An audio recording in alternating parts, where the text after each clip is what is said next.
Muy buenos días a todos. Bueno, hoy estamos 15 de septiembre.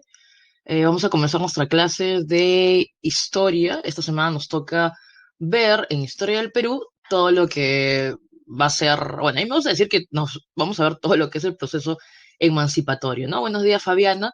Justo lo digo porque hay una separata, bueno, en la separata hay una lectura bastante interesante que ustedes saben pues que aparte de estas clases ser para que tú repases lo que ya conoces, has visto, bueno, ahí pues no para, porque estás en tu preparación preuniversitaria, también todos estos cursos que estás llevando y sobre todo pues historia, deberías ya estar ahí, darte cuenta cuál es el gran valor, ¿no? La idea es que justo estamos en modo bicentenario como el programa del Canal 7. Van a ser pues 200 años y la idea es hacer un balance también.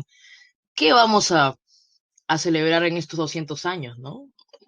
Mucho más allá de, si habrán escuchado, de lo que es el centenario, las fiestas, los obsequios que recibimos, es también hora de hacer pues un balance de cómo nos va como país, ¿no? Bueno, en fin. Buenos días, Fabiana, Gabriela, Samantha, Albert, Rosa, Valkyria, espero pronunciarlo bien, y Diego Jean-Pierre. Bueno, en fin. Listo, chicos. Les decía que nos toca ver pues todo lo que es el tema del proceso emancipatorio y justo les decía que hay un fragmento muy interesante donde dice, ¿dónde comienza en realidad el proceso emancipatorio, no? Hablamos de Tupac Amaru, hablamos más bien de estas conspiraciones y levantamientos, bueno, criollos y mestizos de las primeras décadas del siglo XIX, o más bien, bueno, lo que se ha elegido como fecha oficial sería la proclamación de la independencia, pero ustedes mismos saben pues que incompleto, ¿no? Porque luego en 1824 tenemos pues las batallas definitivas, ¿no? Pero en fin, eso nos toca hacer un balance justo el día de hoy. Y buenos días, Everlyn, la última persona que estaba allí pues conectado conectada en el chat.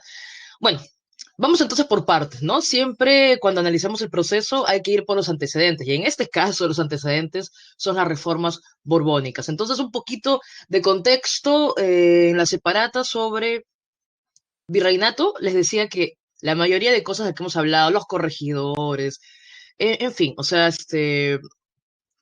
lo que hemos descrito, por ejemplo, la minería, ¿no? Es decir, las principales características que hemos descrito en nuestra separata del virreinato, les decía que tengan en cuenta que hay dos momentos también en el virreinato, ¿no? Durante todo el virreinato del Perú, en España van a estar pues gobernando lo que son dos dinastías, ¿no? La primera son los Habsburgo, también conocidos como los Austrias, y ahí hablamos pues del máximo esplendor en la época de Carlos V o Carlos I, como es conocido, y luego, bueno, con Felipe II, ¿no? Por eso es que también en nuestro separato ahí teníamos un fragmentito donde nos hablaba pues que más bien para la segunda mitad del siglo XVII, por ejemplo, la minería, ¿no?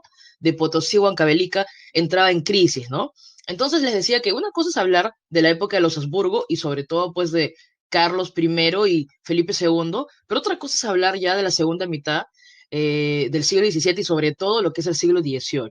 Entonces, para hablar de reformas borbónicas, te pido siempre pues que tengas el panorama europeo, siempre en contacto con el panorama, en este caso americano, que es el que nos interesa. Entonces, hablando pues, como les decía, de contexto, siglo XVIII va a haber un cambio de dinastía, ¿no? ¿Por qué razón? Porque Carlos II, que tiene pues este apelativo de el hechizado, bueno, basta con googlear al pobre este hombre para darse cuenta pues que es una persona de una fragilidad, ¿no? Desde pequeño, incluso, bueno, esto cómo afecta en cuestiones políticas que no tiene descendencia, ¿no? Primer punto. Segundo punto es que todas las familias están emparentadas, estas dinastías están emparentadas. Entonces, Carlos II en vida, como no tiene descendencia, pues decide que el que lo suceda en el trono sea su sobrino, Felipe de Anjou, que, como les digo, todos están emparentados. Felipe de Anjou es el nieto de Luis XIV, que hemos hablado, pues que es el principal representante del absolutismo en Francia. Entonces ahí se enciende la alarma, ¿no? ¿Por qué se enciende la alarma? Porque, a ver, estamos justo 1701, principio del siglo XVIII, ¿no? Les decía, panorama europeo. Si haces un análisis de España, pues España es básicamente atrasada, ¿no? Acuérdate que estamos recién en principios del siglo XVIII, ¿ah? Todavía no están Carlos III, Déspotas Ilustrados, no. Estamos en Carlos II, ahí enfermo, su lecho de muerte prácticamente, y decide pues que sea su sobrino, que es el nieto de Luis XIV, el que le sucede en el trono. Entonces ya te imaginas por qué se enciende la alarma, porque si analizamos Europa, España, como le digo, va atrás, ¿ya? ¿Quiénes más bien son los que están ahí? Francia e Inglaterra, ¿no? Acuérdate que hemos hablado pues de Luis XIV en Francia y también de las revoluciones gloriosas de Inglaterra. Entonces, para el siglo XVIII, Inglaterra y Francia están pues ya perfilándose como las potencias que vamos a ver, sobre todo Inglaterra. Bueno, ya hemos hablado un poco de eso la semana pasada y ya nos tocará ver de aquí lo que es el imperialismo en Inglaterra, sobre todo, ¿no? Entonces, ¿cómo afecta esto? ¿Por qué se enciende la alarma? Porque el temor es que si asciende al trono, Felipe de Anjou va a tener pues la corona española y por otro lado también lo que es la corona francesa, ¿no? O sea, podía, no creas que no se le va a ocurrir a Luis XIV que ocurra eso. Entonces, lo que no quieren es que haya estas megas naciones, ¿no te imaginas? Profe, pero ya pasó antes, ¿no? Con Carlos I, ¿acaso no tenía dos coronas? Sí, pero ahora es siglo XVIII. Es otra época, ¿ya? Acuérdate que está desarrollado también la revolución industrial. En fin, la idea es que, bueno, la idea es que no exista esta meganación, ¿ya? Entonces se desarrolla este episodio, pues bueno, este proceso conocido como la Guerra de Sucesión Española. Solo es por el contexto, ¿ya? ¿Qué nos interesa de la Guerra de Sucesión Española? Eso sí hay que tenerlo en cuenta, ¿ok? Porque es el contexto macro. La Guerra de Sucesión Española, que va pues de 1701 hasta 1713, 14, nos interesa por la paz que da fin a este proceso, que es la paz de Utrecht, ¿ok? Por la cual se firma un tratado.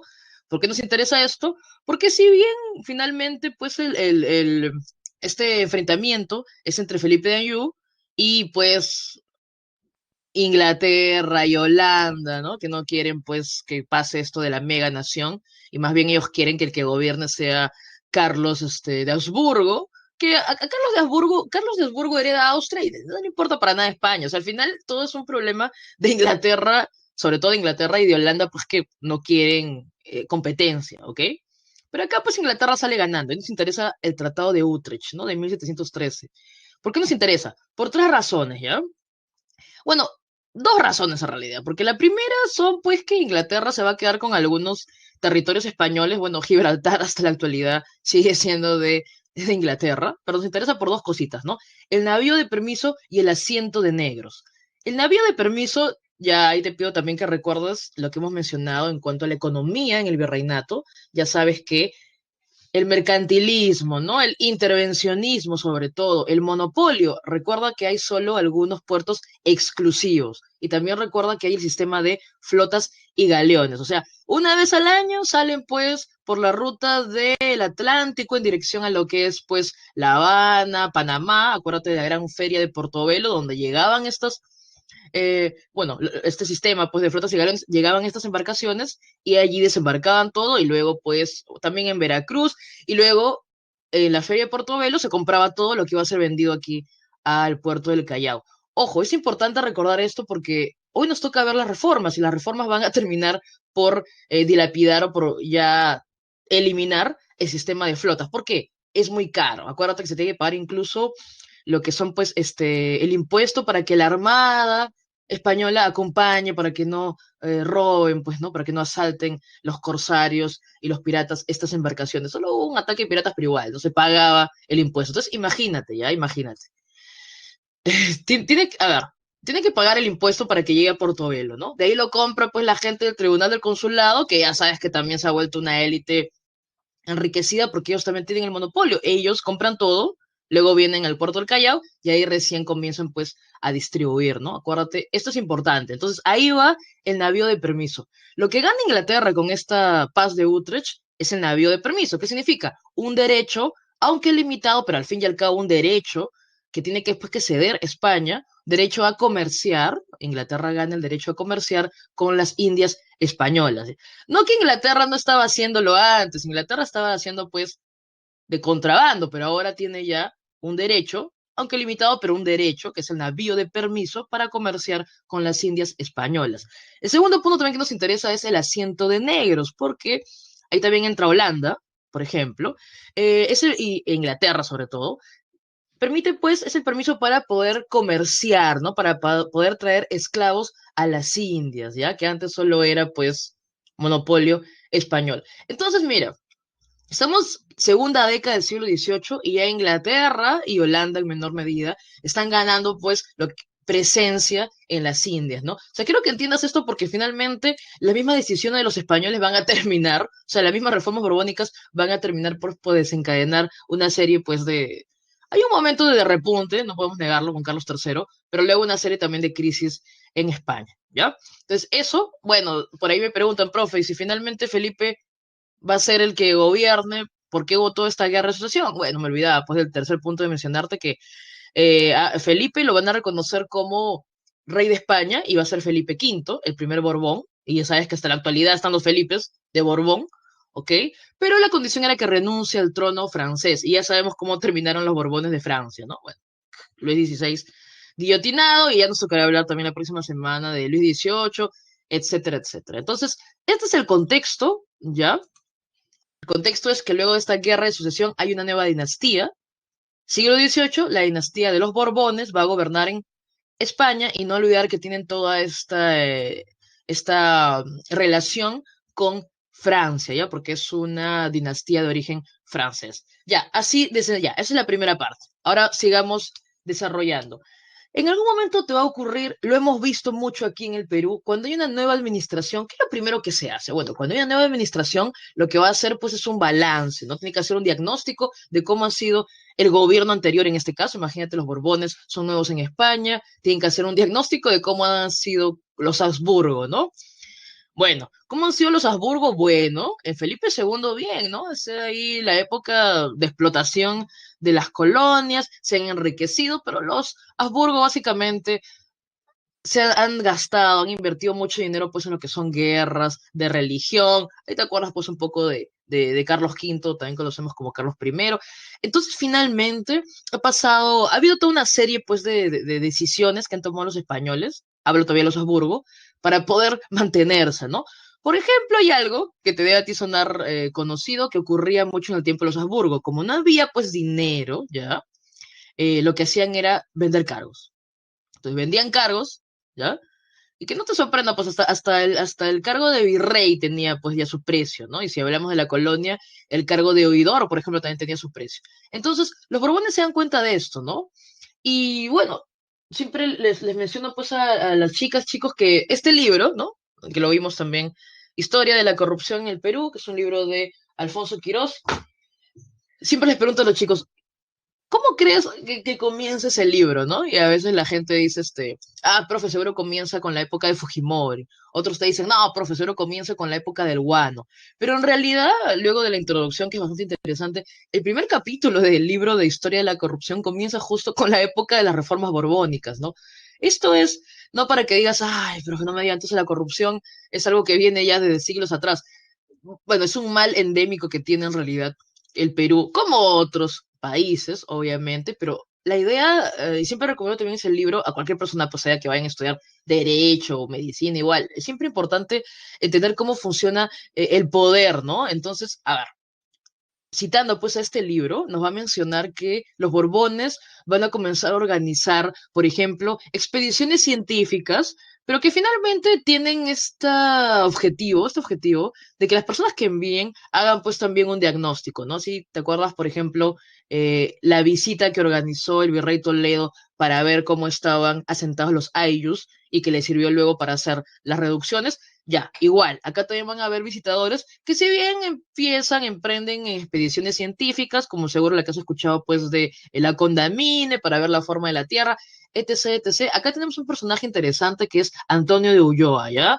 Va a ser enviado bastante joven, ¿ya?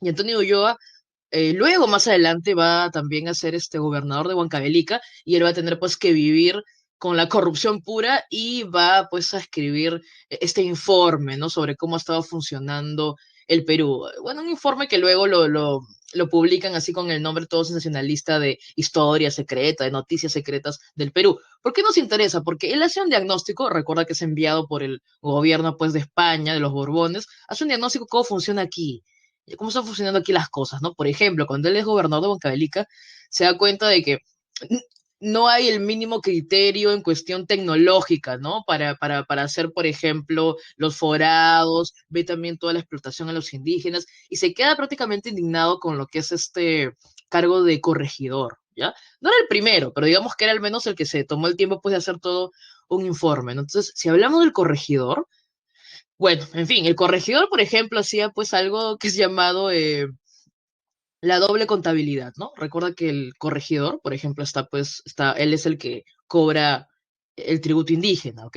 Entonces ya te imaginas que es el corregidor, ¿no? Él en realidad tiene 200 indígenas a los cuales le cobra el tributo indígena, pero él luego declara de que se han escapado algunos, de que simplemente hay 100, de que solo hay 150, para poder pagar menos, ¿no? Entonces, ya, pues es por ejemplo el corregidor, ¿no? Que ahí por ahí también se aumentaba uno que otro sueldo. Entonces, es terrible, ¿ya? Porque, bueno, se ha dejado mucho tiempo aquí que, hablando de las colonias, que prácticamente los criollos vayan pues comprando, como te digo, los cargos de oidor, el de mismo corregidor, uno o dos sueldos, la doble contabilidad, ¿no? Si hablamos de corregidor, no te olvides que tiene este nefasto reparto de mercancías, ¿no? Donde tiene, pues, donde le obliga prácticamente al indígena a endeudarse porque le vende cosas que, bueno, las que necesita las vende a sobreprecio y las que no necesita simplemente son para endeudarse. Es terrible porque los corregidores vendían, por ejemplo, claro, las mulas, ¿no? Pero a sobreprecio. Pero también le vendía todas estas chucherías que, por ejemplo, llegaban en el barco y le había caído la lluvia, se habían golpeado, ya, ¿no? O sea, ahí te das cuenta, pues, que por eso es que hay una mala imagen también incluso de los comerciantes, ¿no? En la actualidad. Pero en fin, sigamos. Entonces, lo de Antonio Ulloa es interesante porque ya él ya tiene una idea de cómo funciona y esa idea también va a calar mucho en España, ¿no? Entonces, los españoles, al menos si bien en las colonias, el criollo es sinónimo de corrupción, prácticamente, ¿ya? Obvio, o sea, solo quiero que entiendas que cómo lo ven para luego estar justificando por qué sacamos a los criollos de los cargos, ¿ya? Que han conseguido a lo largo del tiempo, ¿ya? Entonces, listo. ¿Qué son las reformas borbónicas? Con toda esta intro que le hemos dado. Las reformas borbónicas son, pues, medidas, son reformas impulsadas por los Borbones, ya, siglo XVIII. Pero no te olvides que siempre hay que agruparlas de acuerdo a qué aspecto estaban, pues, dedicadas, ¿no? Tenemos reformas, por ejemplo, eclesiásticas, la idea era aplicar el regalismo, vamos a verlos en un rato. También tenemos reformas, pues, económicas, y ahí hay que ver qué se hizo en cuestiones de comercio, qué se hizo en cuestiones de impuestos, por ejemplo. Y también tenemos pues las reformas políticas, ¿ok? Hay que agruparlas entonces para poder entenderlas. También no te olvides que la palabra clave de las reformas que comienzan en España, todos hablamos de Carlos III, pero las reformas comienzan desde Felipe V, desde Felipe de Anjou, ¿ya? Comienzan en España y luego a Carlos III siempre hablamos de él, porque con él ya se vuelven mucho más enérgicas, sobre todo en Hispanoamérica, ¿ya? En las colonias. Entonces, les decía, la palabra clave en España es modernizar. ¿Por qué? Si comparas España con Inglaterra, con Francia, se quedó atrás, ¿ya? España se quedó atrás. Entonces, la palabra clave en España es modernizar. En cambio, la palabra clave en Hispanoamérica o en las colonias es recuperar. ¿Recuperar qué? El poder. ¿Ante quién lo perdieron? Ante los criollos, que como les decía, se han ido haciendo porque se han enriquecido con el comercio, básicamente, sí, la mayoría se han enriquecido con el comercio, se han ido pues colocando y ocupando diferentes cargos públicos, ¿no? Te decía que incluso el cargo de virrey se compraba, ¿no? Y tú dirás, profe, entonces no servía de nada este juicio de residencia. Bueno, el juicio de residencia le sirve mucho, nos sirve mucho a los historiadores y a cualquier investigador porque cuando lees eso te das cuenta que en el juicio de residencia se buscaba a toda la gente que tenía alguna denuncia muy interesantes, son informes muy interesantes, pero finalmente el virrey pues quedaba libre de polvo y paja porque se pagaba, ¿ya? Entonces, no es nuevo eso de pagar prácticamente autoridades, no es nuevo, y es un mal endémico en realidad aquí en el Perú, pues traído con lo que es el virreinato. Perfecto, entonces ahora vayamos a hablar de las reformas políticas. Las reformas políticas, no te olvides que la idea es, aquí en América, pues nos toca hablar aquí de América, ¿ya? Recuperar el poder que se ha perdido, porque ahora está en manos de los criollos. Entonces, ¿qué hacemos con los criollos? Ya. Para comenzar, hay que darle diferentes golpes a los criollos, ¿no? Por ejemplo. Entonces, lo primero es, lo tienes allí, estamos siempre trabajando con nuestra separata, página número 1 tenemos los mapitas para entender las primeras conjunto de reformas políticas. Entonces, a ver, ojo también que tenemos pues que las reformas son a lo largo del siglo XVIII, sobre todo en la segunda mitad del siglo XVIII. Pero ojo, hay algunas reformas que son antes de Tupac Amaru, que es 1781, y otras después de Tupac Amaru, que justo tienen que ver. Solo te hago esa especificación porque nosotros acá hablamos a nivel general, ¿no? Durante toda la segunda mitad del siglo XVIII. Pero hay algunas que exactamente son decisiones tomadas luego de pues todo el impacto de lo que fue la gran rebelión de Tupac Amaru. Entonces, página número 1. Primera, primera reforma política. Hay que cambiar el espacio, ¿ya? ¿Por qué razón? Nos vamos al mapa grande, ¿ya? El Virreinato del Perú es muy grande, ¿ya? El Virreinato del Perú es muy grande. Hay que comenzar, pues, a delimitar, ¿ya? Si te das cuenta, el mapa que tienes acá ya está delimitado con lo que es la idea de reorganizar el espacio. Estamos hablando de la creación de nuevos virreinatos, ¿ya? Entonces, bueno, digo, estoy viendo una separata, pero acá también lo tengo, porque estoy sufriendo ahí, pero igual lo tiene separata, y acá está. Vamos a ver el mapita más grande. La idea es reconfigurar el espacio y delimitar, porque el virreinato del Perú es bastante grande. Entonces se crean dos nuevos virreinatos, ¿no? Lo que sería pues Ecuador y Colombia en el norte, que es el virreinato de Nueva Granada, y en el sur, ¿ya? Lo que sería pues Argentina y territorio chileno, básicamente más territorio argentino, el virreinato de Río de la Plata, ¿ya? Los virreinatos no son otra cosa que, bueno, delimitaciones administrativas, básicamente, también políticas administrativas, pero las diferenciamos de las capitanías, ¿ya? Porque las capitanías generales, que estaban a cargo un capitán general, son para defender, ¿ya? Justo si te das cuenta, están colocadas estratégicamente. Una es la Capitanía General de Venezuela para el ataque a la defensa en lo que es el Atlántico, y la otra es la Capitanía General de Chile para lo que es la defensa en el Pacífico, ¿ok? Entonces, la Capitanía por un lado, porque es para la defensa, porque también hay que mencionar que los Borbones tienen reformas militares. Yo sé que no está en el separata, aunque hay un dibujito por ahí, que es la fortaleza del Real Felipe, en la página número 2, porque también existieron reformas desde el ámbito militar, ¿ok? Bueno, pero acá es, ojo, importante, el virreinato del Río de la Plata. ¿Por qué razón? Si observas el virreinato del Río de la Plata, ha ocurrido algo, ¿no? Con el territorio del virreinato del Perú. Ahora, por ejemplo, Potosí ya no es parte del virreinato del Perú. Potosí va a ser parte del virreinato del Río de la Plata. La idea era, pues, crear un nuevo virreinato y darle también una fuente de ingreso, ¿no? En este caso, pues, las minas, por ejemplo, ¿ya? Pero no solo eso ha ocurrido, y acá nos acordamos de Tupac Amaru, ¿no? De José Gabriel Condorcanqui. Recuerda que José Gabriel Condorcanqui, al igual que muchos otros, tenía, pues, bueno, que él tenía bastantes mulas, pero se dedicaba al negocio del arrieraje, ¿ya? Él era arriero, es decir, que tenía mulas que servían para la carga, para transportar mercancía. ¿Dónde transportaba él o de dónde a dónde, no? La ruta de los arrieros es la ruta, pues, desde el Cusco al Alto Perú, que básicamente había, pues, este tránsito, o este tráfico, como se dice, este movimiento de mercancías por Potosí, básicamente, ¿ya? Pero si te das cuenta, si ahora Potosí es parte de el Virreinato de Nueva Granada, a ver, ya no necesitas nada, pues, movilizar por allí, se va a ver interrumpida esta ruta que beneficiaba a la gente que tenía, pues, sus mulas para la carga.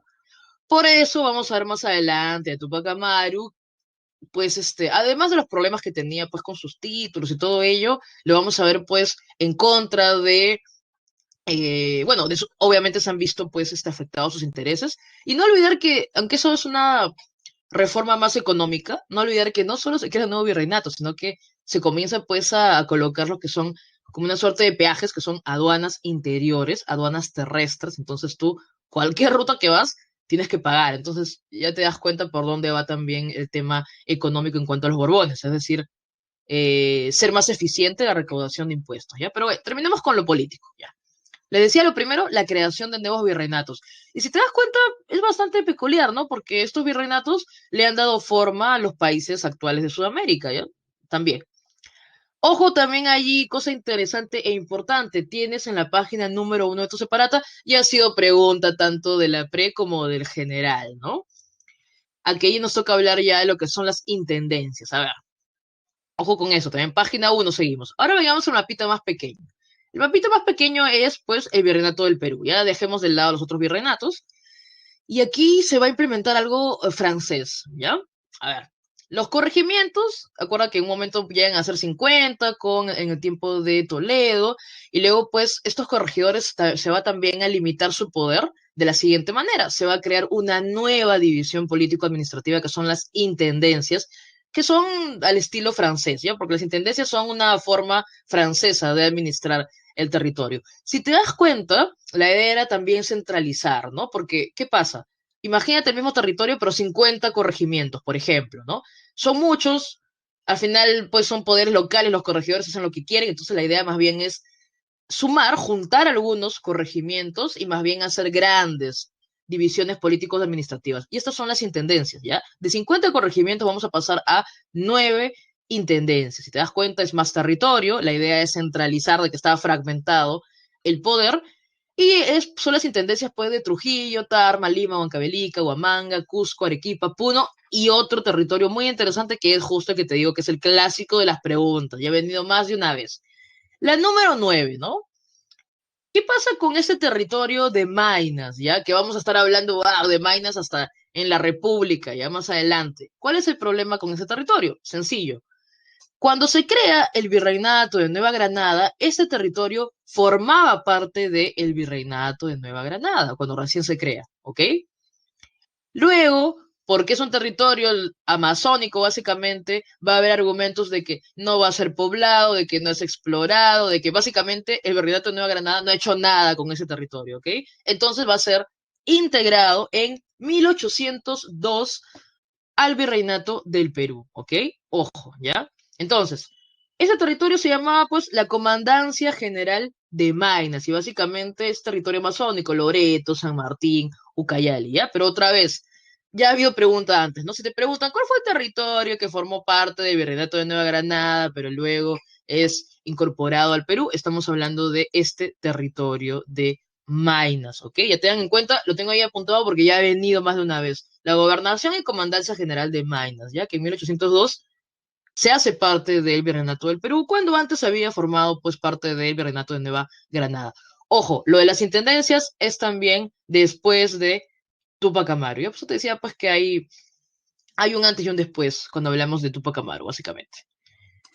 Listo, ok. Entonces, esto es lo importante en lo económico, ya quitarle pues toda la influencia que tienen a los criollos, porque eran corruptos, establecer las intendencias, aunque te digo que lo vemos después de Tupac Amaru.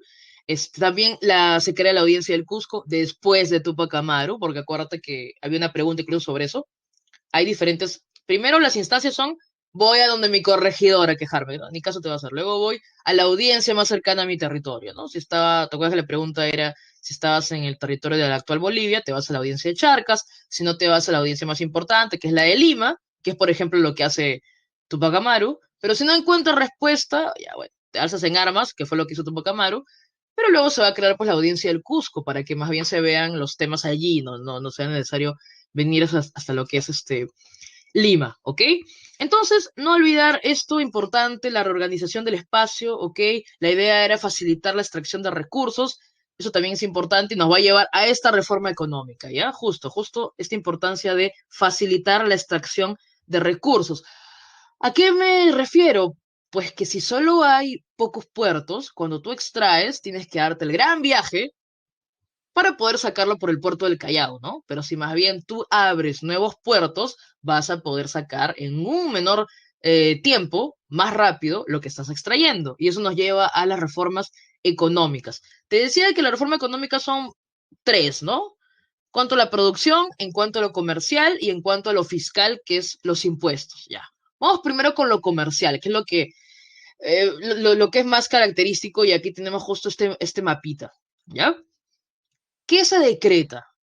Va de la mano, ¿ya? Porque la eliminación de la Casa de Contratación de Sevilla una consecuencia de el primero. 1778, decreto de libre comercio. A ver, ojo, hay que ponerle libre comercio con comillas, ¿ya? Porque libre comercio, como ustedes lo entienden, es, ya, profe, entonces por fin las colonias pueden, pueden comerciar con otros, ¿no? Ay, ay, justo como Inglaterra había ingresado, espera, espera, no, no, no.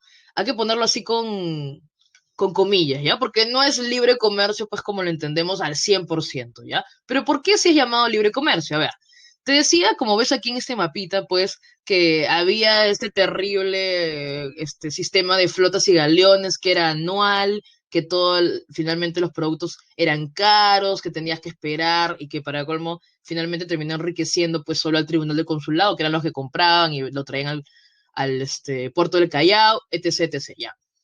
Cuando se declara este decreto de libre comercio, lo que pasa es que los Borbones están pensando, ¿no? ¿Cómo hacer para ganar más dinero, que finalmente lo que quieren, ¿no? Este, en un rato vamos a ver que aumenta los impuestos, pero la idea no es poner más impuestos, la idea es que se haga efectivo el cobro, ¿ok?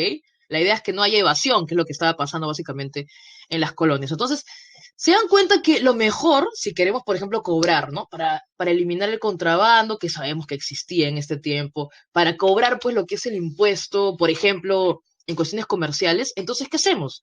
Que no haya, pues, estos puertos exclusivos que finalmente han hecho que una élite se enriquezca, a costas incluso de España, ¿no? Recuerda que las reformas borbónicas, míralo con ojos de español, ¿no? O sea, uy, ¿qué hago? Porque los criollos se han enriquecido a costa mía, ¿no? Básicamente, con ojos de español, básicamente. Entonces, el Tratado de Libre Comercio lo que va a hacer es fomentar, pues, ¿no? Que haya este comercio, que haya este tráfico, como se dice, y para ello se van a crear más puertos, tanto en España como en las colonias. Entonces, ya te imaginas, no era pues simplemente que se trae en las flotas y galeones que ya van a desaparecer por completo, porque antes era solo en la feria de Portobelo y de ahí tenías que esperar a que llegue el Callao. No. Ahora se van a abrir más puertos en España, entonces hay más movimiento. ¿Y profe, por qué le convendría eso a los Borbones? Porque los Borbones, si hay más movimiento, si hay más entradas, pueden cobrar impuestos. Esa era la idea, finalmente, enriquecerse con lo que es el impuesto.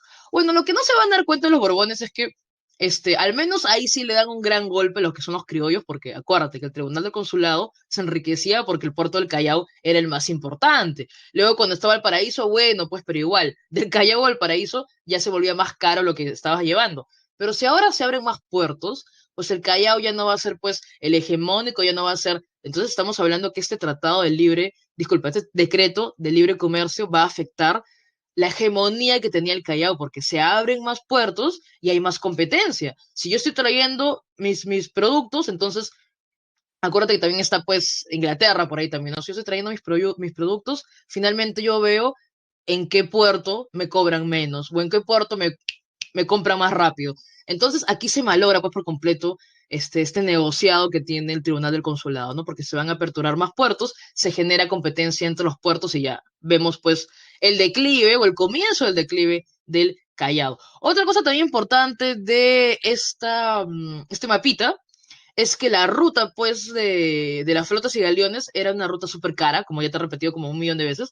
Por eso es que se va a implementar una nueva ruta, que es la ruta del Cabo de Hornos, ¿ya? Ya se utilizaba en la colonia, pero ahora la gente va a preferir esa ruta, que es lo que está en verdecito, es decir, si no tienen, pues, no están siguiéndonos con la imagen, es la ruta por el sur de Chile, ¿ya? Más facilito, vas por todo el Atlántico, bordeas lo que son las costas del Brasil y ahí tienes, pues, ¿por qué te vas a dar la vuelta hasta el Callao? Ahí tienes el puerto en Buenos Aires, ¿no? También tienes el puerto en Concepción y el Valparaíso. ¿Para qué te vas al Callao, no? Lo último sería el Callao, por eso vemos que se había afectado bastante el puerto del Callao, ¿ya? Y también nos interesa porque, si te das cuenta, pues, esto va a permitir que se enriquezcan otras élites, por ejemplo, la de Buenos Aires, la de Valparaíso.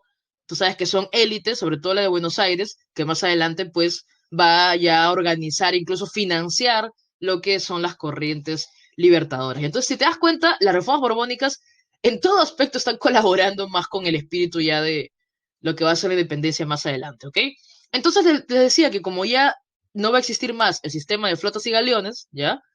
Porque más bien los Borbones quieren estimular lo que es el movimiento para poder cobrar, el movimiento pues en este sentido pues de importación y exportación, por decirlo así, para poder cobrar los impuestos. Se elimina también la Casa de Contratación de Sevilla porque ya no funciona al 100% pues este monopolio, ¿no? Finalmente, como te digo, se crea pues competencia y el problema también con los españoles fue que ellos no estaban pues industrializados, entonces los españoles al final le traían a las colonias productos que ellos compraban en otro lado, así que tampoco era un buen negocio, ¿no? Por mencionarlo, por decirlo así.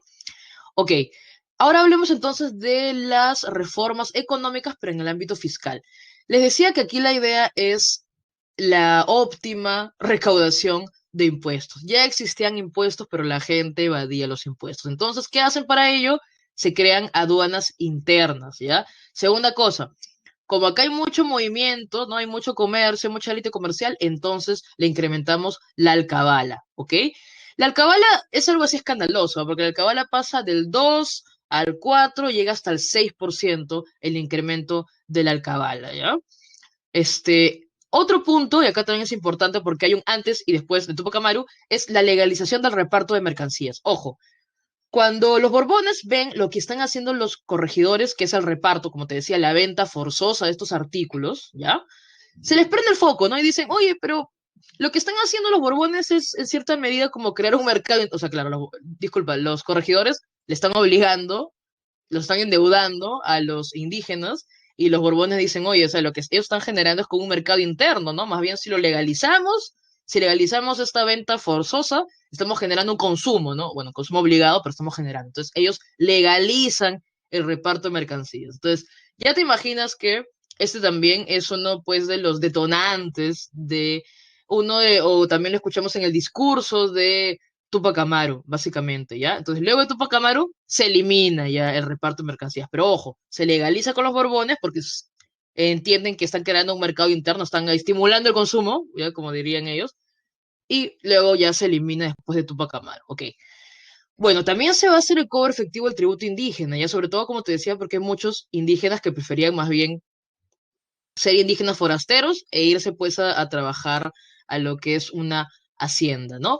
Cosa importante también, el cuarto punto, la creación de estancos. El término estanco lo vamos a ver bastante, sobre todo pues en la República.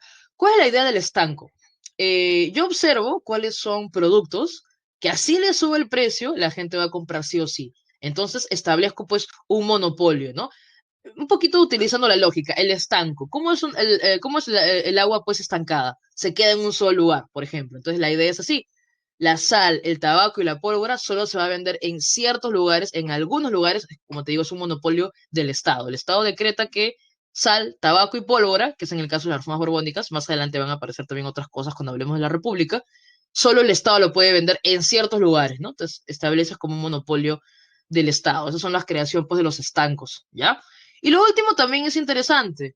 Te decía pues que en la segunda mitad del siglo XVII para el siglo XVIII ya vemos pues la crisis casi de la producción minera de lo que es Potosí y Huancavelica, ya, o sea, la plata y el mercurio para limpiarlo, ¿ya? A los Borbones se les ocurre lo siguiente, ¿no? Si reducimos el impuesto del quinto real, que a veces hasta ni lo pagan, ¿no? Si lo reducimos, ¿qué podemos lograr? Estimular que la gente diga, bueno, como se paga menos, acuérdate que del quinto real se disminuye el décimo real. Entonces, dirás, profe, pero pierden, ¿no? No, pues la idea es que se baja el impuesto y que tú estimulas que ellos sigan extrayendo minerales, aparte de nuevos puertos, ya no tienes que hacer ya mucho viaje, ¿ya? Y esto nos lleva al tercer punto de las reformas económicas a nivel productivo, ¿ya? Profe, la reducción, la creación de este décimo real, ¿ya? O sea, el pagar menos impuesto de extracción minera, ¿sirvió de algo? Sí. Sirvió para que se exploten nuevos yacimientos. Es que va de la mano, ¿ya? Los Borbones, como te digo, habían organizado estas expediciones, pues, científicas y tecnológicas, y también sirvió para que se conozcan que había otros yacimientos, que luego se van a explotar con esta reducción al décimo real. Por eso es que hablamos que se comienza ya a explotar en el siglo XVIII lo que son las minas de Cerro de Pasco, ¿ok? Sobre todo Cerro de Pasco, que lo vamos a ver también hablando en la República bastante, ¿ya? Entonces, son minas que comienzan ya a explotarse en lo que es la segunda mitad del siglo XVIII, ¿no? Cerro de Pasco, Hualgayoc, Huarochirí. Entonces, para esto se va a crear, pues, un tribunal así especializado para todo lo que es la legislación de minería, que es el Tribunal de Minería, ¿ya? Para todo el aspecto minero que tiene pues como que otro auge, ¿ya? Para el siglo XVIII, pero en otros yacimientos. Perfecto. Entonces, lo último sería mencionar el tema de las reformas eclesiásticas y educativas. No es que sean menos importantes, pero aquí básicamente estamos hablando de unos nada más, ¿no? De los jesuitas. Ya. ¿Cuál es el tema con los jesuitas? A ver, recuerda que te decía que Carlos III lo vemos en la separata, lo vemos en el slide, hablamos y hablamos de él, ya lo habíamos mencionado en la clase pasada. ¿Por qué? Porque Carlos III es un representante en España de lo que es el despotismo ilustrado, que no es otra cosa que un rey absolutista, un monarca absolutista que va a tomar solo que le convenga, en este caso, de las propuestas de los ilustrados. Es decir, todas las propuestas que no critiquen o que no afecten el centralismo del poder. Y hemos visto, ¿ah? Con Carlos III, pues se ve el tema de lo económico, por ejemplo, ¿no? También en España, las reformas, diferentes asesores, diferentes funcionarios para centralizar otra vez el poder. Y aquí vemos un último punto del despotismo ilustrado, que es el regalismo, es decir, el poder del rey se impone al de la iglesia. ¿Por qué se agarra con los jesuitas? Sencillo, porque acuérdate, clase de contrarreforma, los jesuitas son fieles al Papa, ¿ya?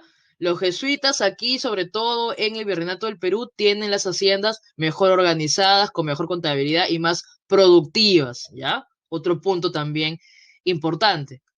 Y los jesuitas también han ido de a pocos encargándose de lo que es, como decíamos también en la clase de Virreinato, la educación. O sea, los principales colegios, los más importantes, van a ser encargados de jesuitas. Entonces, les decía, ya le habían puesto el ojo a los jesuitas desde hace tiempo, ya incluso en el mismo España hubo pues en 1766, si mal no recuerdo, lo que es el motín de Esquilache, ¿ya? O sea, el motín de Esquilache es en España, ¿ah? También es un grupo, una población, pues un grupo de gente que se va a motinar y detrás van a estar los jesuitas. Entonces los españoles ya tienen hasta acá, los borbones ya han pensado en darle un golpe a los jesuitas. ¿Cuál va a ser la pragmática sanción de 1767?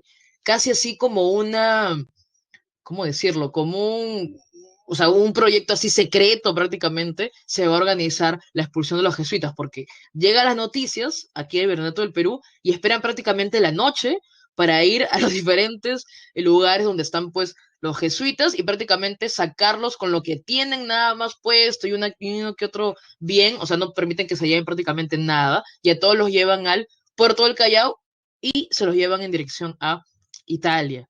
¿Ya? Y ahí está, pues, por ejemplo, Juan Pablo Vizcardo y Guzmán, jesuita, porque tú sabes, pues, que la carta a los españoles americanos va a ser traducida, ¿no?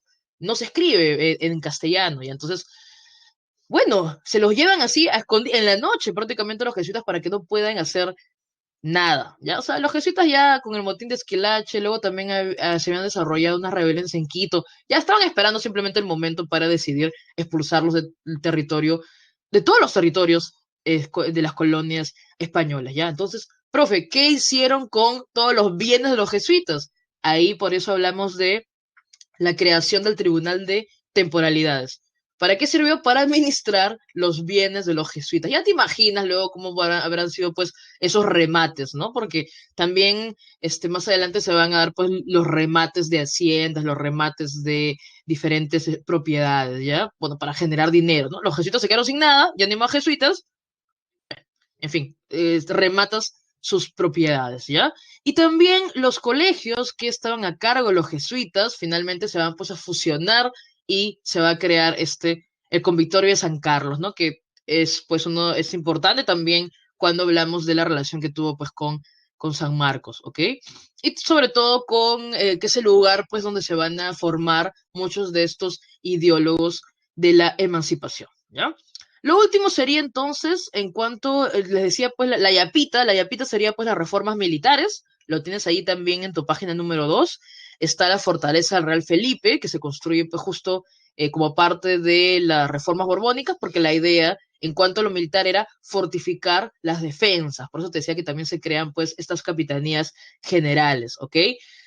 También, si ves la Plaza de Hacho, seguro ves de una manera inofensiva la Plaza de Hacho, pero la Plaza de Hacho, el que haya un espacio cerrado, también simboliza pues control, ¿no? La Fortaleza Real Felipe y la Plaza de Hacho son obras del tiempo de Manuel Amat, que viene a ser el virrey, pues, que en este caso, si hablamos de un Carlos III, en cuestión de rey español, si hablamos de los virreyes, tiene que ser pues Manuel Amat para el impulso de todas estas reformas. Y así que la idea también es controlarlos, ¿no? Incluso desde espacios cerrados como la Plaza de Hacho, porque ahí se sabía todos los que iban allí, básicamente, o sea, se sabía en dónde estaba la gente, ¿ok? Bueno, consecuencias de todo esto, ya, consecuencias de todo ello, bueno, lo primero es que la presión fiscal, es decir, los impuestos, se han aumentado, esto ejerce presión obviamente sobre la población, sobre todo pues los indígenas y sobre todo, les decía, personajes que tienen, aparte de los criollos, personajes como Tupac Amaru que van a tener estos negocios, pues, ¿no? Actividades como el arrieraje, ¿ok? El segundo punto, que es la cuestión del libre comercio, es la competencia que se ha generado entre los puertos y las ciudades también, lo cual va a ser pues el declive del Callao y más bien permite que en el sur se enriquezcan otras élites como pues las de Valparaíso y las de Buenos Aires, ¿ok? Este incremento de impuestos nos lleva al descontento popular porque, chicos y chicas, el siglo XVIII, yo sé que todos hablamos de la gran rebelión de Tupac Amaru, es verdad, pero en el siglo XVIII hubo más de 100 insurrecciones, más de 100 levantamientos en contra de, bueno, en contra de todos los abusos, ¿no? Y también en contra de los impuestos. Hubo más de 100 rebeliones, pues, por ejemplo, indígenas y rebeliones antifiscales. Antifiscales en contra de los impuestos, básicamente. Y así que descontento popular también en el siglo XVIII. Y obviamente eso nos lleva a, de una vez, sobre todo, por eso hay ves pues a los criollos, ¿no? Muchos apoyando la independencia, porque se desarrollan las primeras ideas de emancipación. Perfecto. Pasamos entonces ahora al tema de las insurrecciones andinas del siglo XVIII. Te decía que todos hablamos de la gran rebelión de Tupac Amaru, pero simplemente pues, claro, tampoco quiero bajarle pues la importancia, no quiero reducir la importancia, pero lo de Tupac Amaru es como que la consecuencia de diferentes insurrecciones que se han desarrollado, ¿ok? O sea, él es ya como que la última gota que derrama el vaso, por decirlo así, por todos los muertos que hubo, por la rápida movilización también de sus fuerzas. Pero no fue el único, ¿ok? Por ejemplo, nos toca hablar ahora, justo antes del break, de Juan Santos Atahualpa. Y es interesante porque este movimiento, esta insurrección, esta rebelión, va a durar casi 10 años, ¿no? O sea, ¿cuál es la razón de que dure tanto? Es un poco más, pues, más que nada la estrategia, ¿ya? Es el tema de la estrategia que utiliza Juan Santos Atahualpa. Pero vamos por partes, ¿no? Antes de Juan Santos hemos tenido, pues, esta rebelión de los Torote, Fernando e Ignacio Torote, que eran, pues, caciques ashánincas. Mira, en 1724, o sea, les decía, la Amazonía no ha estado exenta de explotación y por ende no ha estado pues exenta de lo que son movimientos e insurrecciones, ¿ya? Profe, pero en la Amazonía, ¿quién está? Pues bueno, en la Amazonía tienes por un lado a los franciscanos que han desarrollado sus misiones allí y por otro lado tienes pues a los buscadores de oro, básicamente, o sea, gente que solo importa si encuentra a los indígenas, pues igual como van a ser más adelante la gente que explota el caucho, o sea, ven a la mano indígena y lo utilizan para sus beneficios.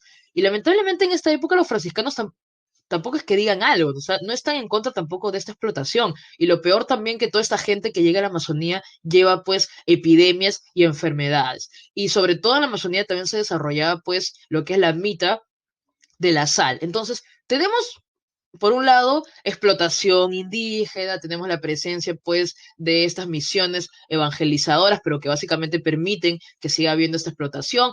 Por eso es que tenemos líderes, como les decía, como los Torote en un principio, que es un líder ashánica, un cacique ashánica, que se va, pues, también a revelar, pero rápidamente sofocado. En cambio, el tema con Juan Santos Atahualpa es distinto, ¿no? Porque primero él va a buscar organizar, sí, va a buscar sumar a diferentes etnias, ¿ya?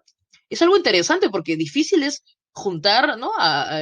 Pues generar alianzas entre diferentes etnias amazónicas. Pero donde va a ser el centro de su rebelión, ese gran pajonal, estamos hablando de lo que es Tarma. Y aquí hay un punto a favor, ¿no? Porque el punto a favor es que Juan Santos, al igual que la gente que se suma a su rebelión, conoce bien el territorio. Lo cual nos lleva a algo que vamos a ver mucho en la historia en general, ¿ya? Si, por ejemplo, hablamos, pues, de la Revolución Cubana, por ejemplo, ¿no? obvio, no estoy comparando a Juan Santos Atahualpa con el Che Guevara, pero la idea es que se dan situaciones similares. ¿De qué estoy hablando? Conocen el terreno, ¿ya? Saben que se están enfrentando a un grupo que es mayor, entonces lo que hacen son guerra de guerrillas, ¿no? ¿Cuál es la peculiaridad, la característica de la guerra de guerrillas? Pues que como tú tienes menos hombres, sabes que te estás enfrentando a un grupo más grande, entonces una guerra te desgaste, ¿no? Lo que haces es como conoces el territorio, lo que hace Juan Santos Atahualpa, conoce el territorio, moviliza a la población, pues, en armas, y lo que hace son ataques, ¿no? Ataques repentinos, rápidos, se retiran. Es un ataque de desgaste, no es un golpe, golpe, golpe, golpe, prácticamente. Les digo, la guerra de guerrillas es una guerra de desgaste, no es pues, nos encontramos pues en tipo pues Ayacucho, Junín, ¿no? Ay, los dos bandos se enfrentan. No, no funciona así. Son, es más, o sea, hay una logística, obvio, pero el otro, el que recibe el golpe, no lo espera, ¿no? O sea, es sorpresa, son constantes, pero cortos, es como le digo, una guerra de desgaste, básicamente. Sí, muchas gracias, señorita Karina. Entonces, acá, por ejemplo, pues tenemos acá en el slide hay una ilustración de lo que es pues Juan Santos encontrándose con los franciscanos, ¿no? Porque es interesante cómo, a ver, este movimiento de Juan Santos tiene pues el toque mesiánico, ¿no? Juan Santos Atahualpa, por eso por algo también toma este nombre, al igual que Tupac Amaru, pues va a tomar es José Gabriel Condorcanqui, pero toma pues lo de Tupac Amaru. Segundo, aunque nosotros sabemos pues que los incas no repetían su nombre, ¿no? No había primero y segundo, eso lo hace Tupac Amaru porque quiere pues un poco como que allí establecer una dinastía, ¿no? Al estilo europeo, porque acá no hay primero, segundo, eso solo existe en Europa, ¿ya? Pero regresando a Juan Santos Atahualpa, toma este nombre porque hay mucho pues este mesianismo, ¿no? De que es él básicamente el que va pues permitir el regreso de lo que es la época pues de los incas, ¿no? Y es interesante porque Juan Santos Atahualpa no quiere, o sea, su plan no es coronarse en el Cusco, por si acaso, ¿ah? Juan Santos Atahualpa quiere coronarse en Lima, entonces él tiene una estrategia. Yo les digo, dura casi 10 años porque no pueden contener a este movimiento. Su estrategia es ingresar, pues, o sea, tomar lo que es la Amazonía, irse a lo que es ya la parte de la sierra y luego ingresar a Lima por lo que es Jauja, ¿ya? El problema quizás es que como también se hace muy larga esta rebelión, es que el virrey puede, pues, organizar también las defensas y finalmente terminan, pues, fortaleciendo lo que es Jauja para no permitirle nunca este ataque que se sabía era plan de Juan Santos Atahualpa. Entonces, lo interesante es que por conocer el terreno, por su guerra de desgaste, va a tener bastantes victorias frente a los realistas, también porque va a generar bastantes alianzas con lo que son ashánicas, mashiguengas, piros, yaneshas, etcétera, etcétera. ¿Cuál fue el problema con Juan Santos Atahualpa? Es que cuando llega pues a organizar, simplemente va a desaparecer, ¿ya? Esa parte es muy así dentro del misterio, porque se dicen muchas cosas sobre Juan Santos Atahualpa, ¿no? Que murió en un enfrentamiento con un cacique, también se dice que al final era simplemente, bueno, acá entra de todo, ¿ya? Se dicen pues, que, que ascendió a los cielos, porque también en este movimiento hay mucho milenarismo, hay mucho también el tema pues, del sincretismo religioso, porque Juan Soto de Atahualpa no está en contra del catolicismo, por ejemplo, ¿ya? Lo que está en contra, pues, es de la explotación, en este caso de estos misioneros, ¿ok? Entonces, es bien extraño, ya desaparece así en el misterio. Desaparece en el misterio, otros dicen que murió envenenado, otros dicen que se lo llevaron los ingleses. En fin, hay un millón de cosas que giran en torno a cómo desaparece Juan Santos Atahualpa. Y ahí simplemente, o sea, nunca se encontró su cuerpo. Allí en la Amazonía hay una que otra representación de él, pero no se sabe. O sea, en el misterio queda cómo terminó desapareciendo esta rebelión, que como les digo, duró bastante tiempo y sobre todo es en la Amazonía, y fíjate, en 1742. Por eso les decía que todos hablamos de Tupac Amaru, pero no fue, o sea, es la más grande, ¿ya? Incluso también hubo una rebelión, pues, por ejemplo, de esclavos, ¿ya? No me acuerdo si era Juan Congo, en fin, pero lo que quiero que entiendan es que hay diferentes movilizaciones en el siglo XVIII, pues la más grande, la que tiene más eco y más trascendencia va a ser la de Tupac Amaru segundo, ¿ok? Así que no olvidar, justo hay una preguntita sobre Juan Santos Atahualpa, cómo esta guerra de desgaste y el conocimiento del terreno va a permitir, pues, diferentes incursiones y ataques a, a los españoles, ¿ok? Bueno, entonces nos quedamos ahí, les dejo con un videito de Tupac Amaru para la intro de... Bueno, regresamos. Igual para los que quieren seguir viendo esos videos, los encuentras pues como América Libre, son también cortitos, son de la PUC, ¿no? PUCP, América Libre, y ahí lo encuentras también, lo han hecho para diferentes personajes del proceso de emancipación, ¿no? Recuerda que estamos pues cerca, a puertas de cumplir los 200 años y es interesante, sobre todo, como les digo, analizar, ¿no? Porque bueno, la historia oficial al menos ha decidido, felizmente ahora ya se discute pues el papel que también tuvo el pueblo en la emancipación, ¿no? Antes solo se hablaba pues de Bolívar, de San Martín, por eso les decía que hay una lecturita ahí muy interesante en tu separato para ver cuándo en realidad comienza el proceso emancipatorio del Perú, ¿no? Que prácticamente casi es el último, casi, en independizarse de Sudamérica, ¿no? Entonces ahí hay que ahí hacer un balance, ¿no? Y una crítica. Bueno, pues simplemente ya en un ratito hablamos de Bolívar y de San Martín. Ahora nos toca mencionar de manera pues breve qué sería la gran rebelión, ¿no? Como les decía y como también escuchábamos en este video, la idea de Tupac Amaru siempre, o sea, Tupac Amaru va a ser como que bastante polémico, bastante controversial, por lo mismo que su discurso, ¿no? Si nosotros escuchamos básicamente la propuesta, y por eso es que también algunos criollos se van a sumar en un principio al movimiento de Tupac Amaru, es porque su discurso, o sea, la propuesta es reformista, pero es antifiscal, ¿no? Algunos autores te dicen que finalmente se vuelve separatista, pero como es breve, es un poco pues discutible esto, ¿no? Pero lo que sí es claro en la primera fase donde él lidera este movimiento es que su discurso, su propuesta es de reforma básicamente y antifiscal, no es plenamente separatista, eso no, por eso también ahí tienes pues en la separata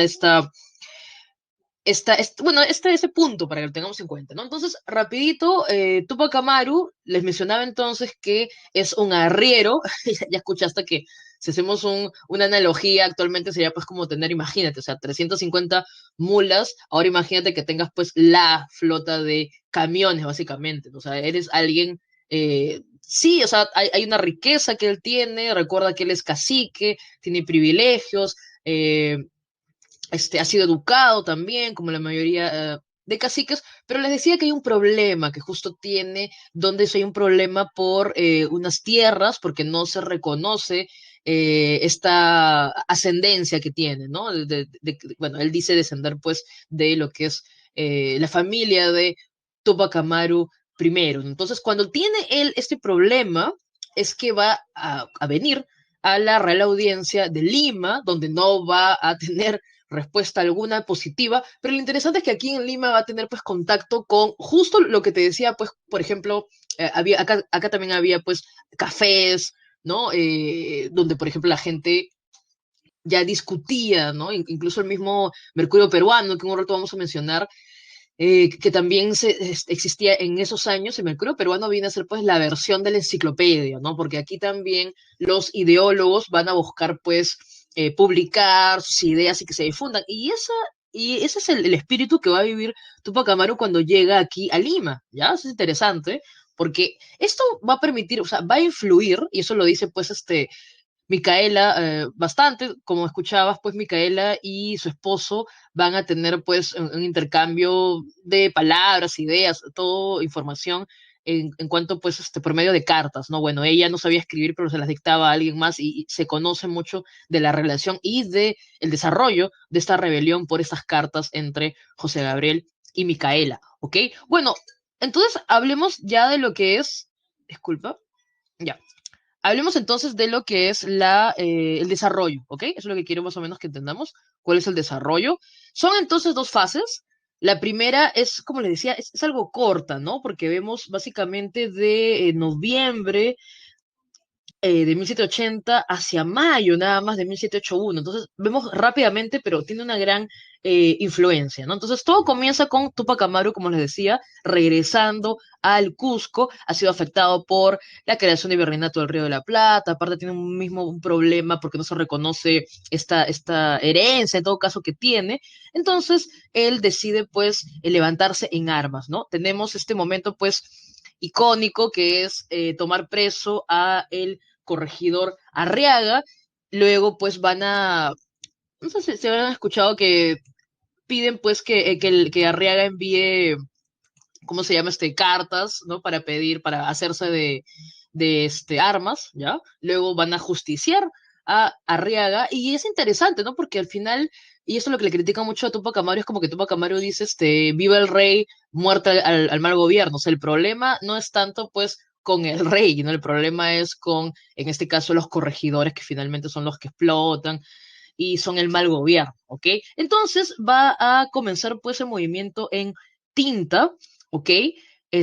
Como les decía, tienen una victoria nada más que es en Sangarará, y acá comienza que ese es el problema, ¿no? Porque si bien él es el líder, él no puede contener a toda la gente que se ha sumado en su movimiento, y debes también haber escuchado alguna vez que hay un acontecimiento, algo terrible, que es que cuando entra pues todo este movimiento, toda esta gente, toda esta, vamos a decir, masa así desenfrenada, van a incendiar una iglesia con toda la gente dentro, ¿no? Entonces, esto sirve, lamentablemente, para desprestigiar también y para, pues, acusar de violento al movimiento de Tupac Amaru, ¿no? Por eso es que le digo que hay mucha discusión, porque Tupac Amaru, yo sé que él abole la esclavitud, aunque en el Cusco no había muchos esclavos, pero repito, es algo simbólico, ¿no? El hecho de que él esté en contra de esto, por ejemplo, ¿no? Entonces, pero todavía su discurso es muy antiimpuestos, ¿no? No es un discurso tanto de romper, no es un discurso tan independentista como sí lo vemos más adelante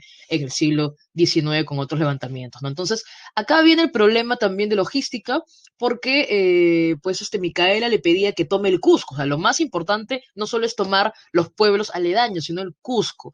Acuérdate que siempre Manco Inca, Tupac Amaru primero, todos buscan tomar el Cusco porque es la ciudad más importante, pero él más bien prefiere ir a diferentes provincias sumando y reclutando gente para recién regresar al Cusco, pero esto hace pues que rápidamente, acuérdate que en esa época está pues el visitador Areche, rápidamente se organice la defensa para el Cusco, ¿no? Se moviliza todos los regimientos que hay cerca y por eso es que pueden, lamentablemente, pues frenar esta, este movimiento que también pecaba pues un poco de fallas tácticas, ¿no? También hay que sumar que hay una gran rivalidad entre la nobleza indígena. Entonces, por ejemplo, tenemos a un Mateo Pumacahua que va a pelear más bien del lado español, ¿no? Y más adelante lo vemos a Mateo Pumacahua más bien alzándose también en armas en contra de España, ¿no? Porque es una cuestión nomás de tiempo para darse cuenta qué es lo que no está funcionando bien aquí en el virreinato, ¿no? Como para estar del lado contrario. Entonces, no olvidar que la primera fase, que es conocida como la fase del Cusco o la fase quechua,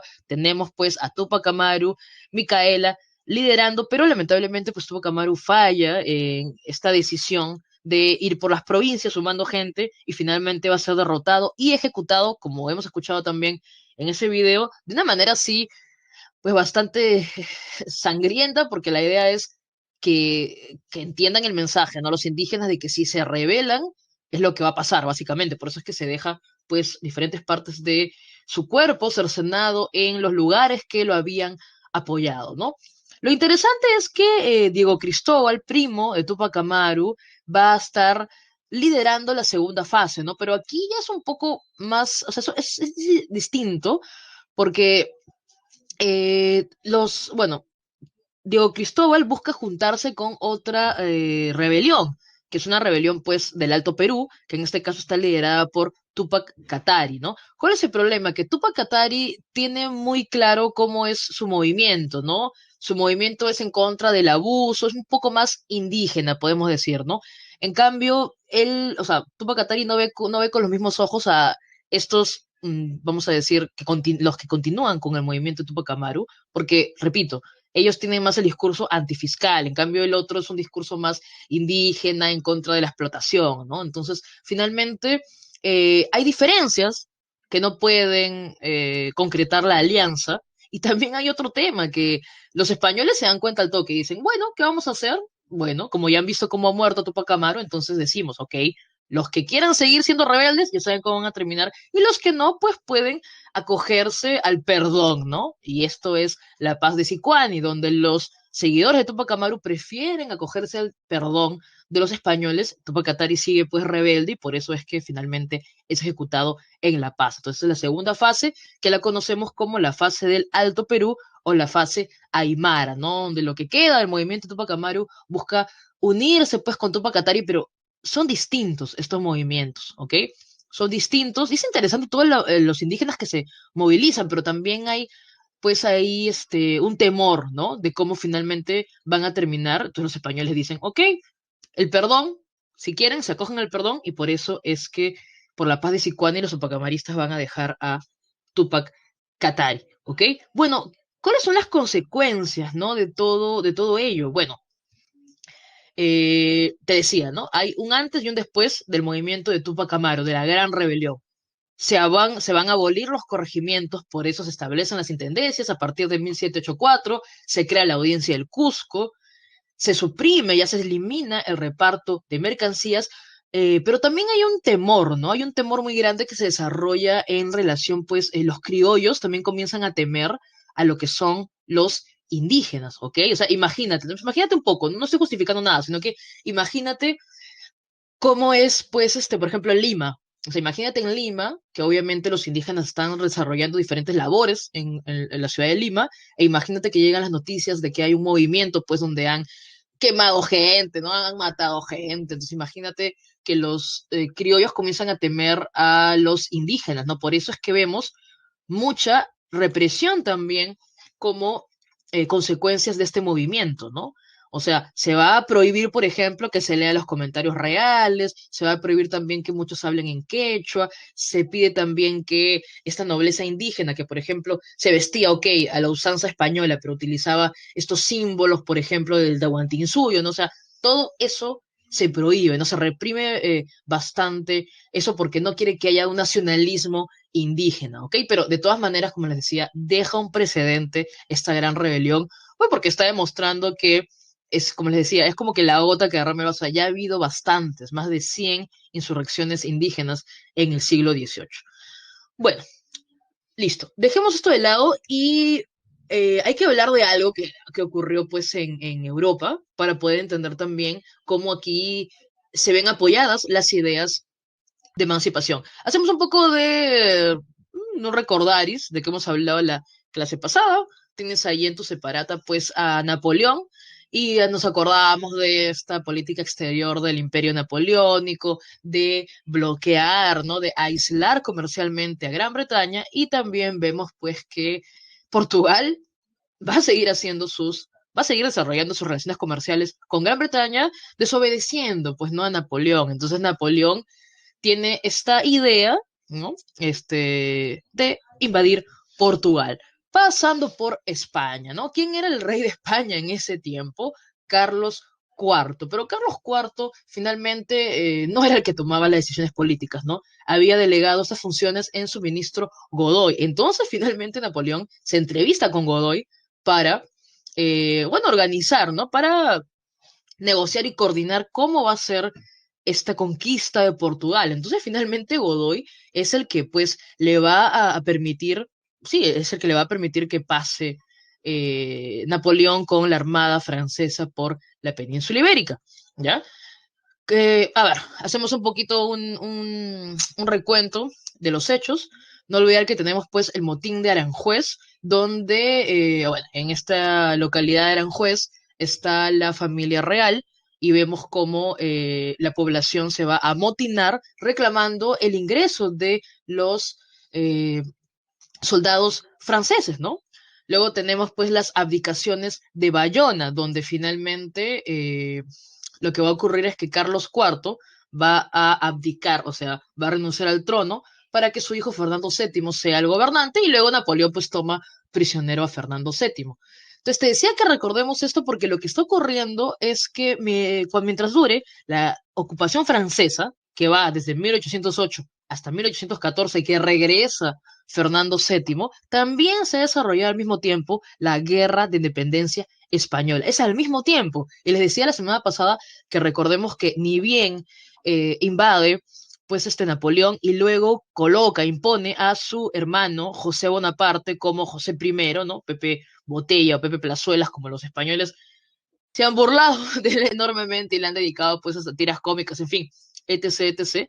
Es interesante porque los franceses ocupan la península, bueno, España, y comienza la guerra de independencia española que queda plasmado en estos cuadros, pues, de Goya, por ejemplo, y es muy interesante porque todos reclaman al rey, ¿no? O sea, los invasores son los franceses, y ellos comienzan a organizarse, no te olvides, primero se organizan en juntas de gobierno a nivel provincial, luego deciden que tiene que haber una representación más nacional, por eso estas juntas de gobierno, finalmente, la Junta Central Suprema va a convocar a las Cortes de Cádiz, ¿no? ¿Qué es la corte? ¿Qué son las cortes? Las cortes son asambleas políticas en donde participaban diferentes estamentos. Entonces, finalmente, las Cortes de Cádiz son pues esta suerte de parlamento o asamblea donde van a participar todos los súbditos. O sea, repito, las cortes se organizan reclamando al rey. Recuerda que Fernando VII es el rey pues el deseado, Fernando VII es el deseado, el pobrecito ha sido capturado y yo te decía pues que Fernando VII más bien le mandaba correspondencia a Napoleón diciendo que lo admiraba, que por qué no lo, que por qué no lo adoptaba como hijo, en fin, mientras los españoles se estaban organizando más bien para sacar, ¿no? Para expulsar al invasor francés. Hay otra cosa también interesante que se da en 1808, ¿no? La llamada Carta de Bayona, porque hay otros que no lo consideran una constitución. Recuerda que te decía que Napoleón tiene pues esta idea de que el lugar donde invade impone a alguien que gobierna de su confianza y también comienza a apoyar o imponer también estas cartas, ¿no? Y esta constitución de Bayona, si tú la lees, te das cuenta pues que es completamente liberal, ¿no? Tiene un espíritu de igualdad jurídica, o sea, es bastante interesante esta constitución de Bayona, y si bien los españoles se la impusieron y no la reconocen, tiene en cierta medida pues algo también de influencia, ¿ok? Entonces, les decía, por un lado tenemos la ocupación francesa de 1808 a 1814 que regresa, ya sabes, pues Fernando VII, con ayuda de lo que va a ser más adelante, también va a tener ayuda de la Santa Alianza, todo lo que hemos conversado la semana pasada, ¿no? Aquí lo importante es cómo esas juntas de gobierno convocan las Cortes de Cádiz y ya se está discutiendo la igualdad entre españoles, ¿no? Sean chapetones o sean criollos americanos, también se discute la abolición del tributo indígena y la mita minera. Es interesante porque se estaba también discutiendo pues temas que incumben a las colonias de Hispanoamérica, ¿no? Lo cual nos lleva también a otro punto, ¿no? Que mientras todo esto ocurría en España, ¿qué pasaba en Hispanoamérica? Bueno, en Hispanoamérica se van también a organizar juntas de gobierno a partir de 1810, porque quieren pues como que copiar lo que está ocurriendo también en España, ¿no? Otra cosa también importante, y aquí terminamos esta parte, es que las Cortes de Cádiz, fíjate cuántos años han estado juntos, 1808, ¿no? Bueno, en el 8 están todavía las juntas de gobierno, ¿no? 8, 9 juntas de gobierno, 1810 Cortes de Cádiz, 11, 12, son casi 5 años que se están organizando para hacerle frente a los invasores franceses y finalmente deciden pues redactar una constitución propia, ¿no? De las Cortes.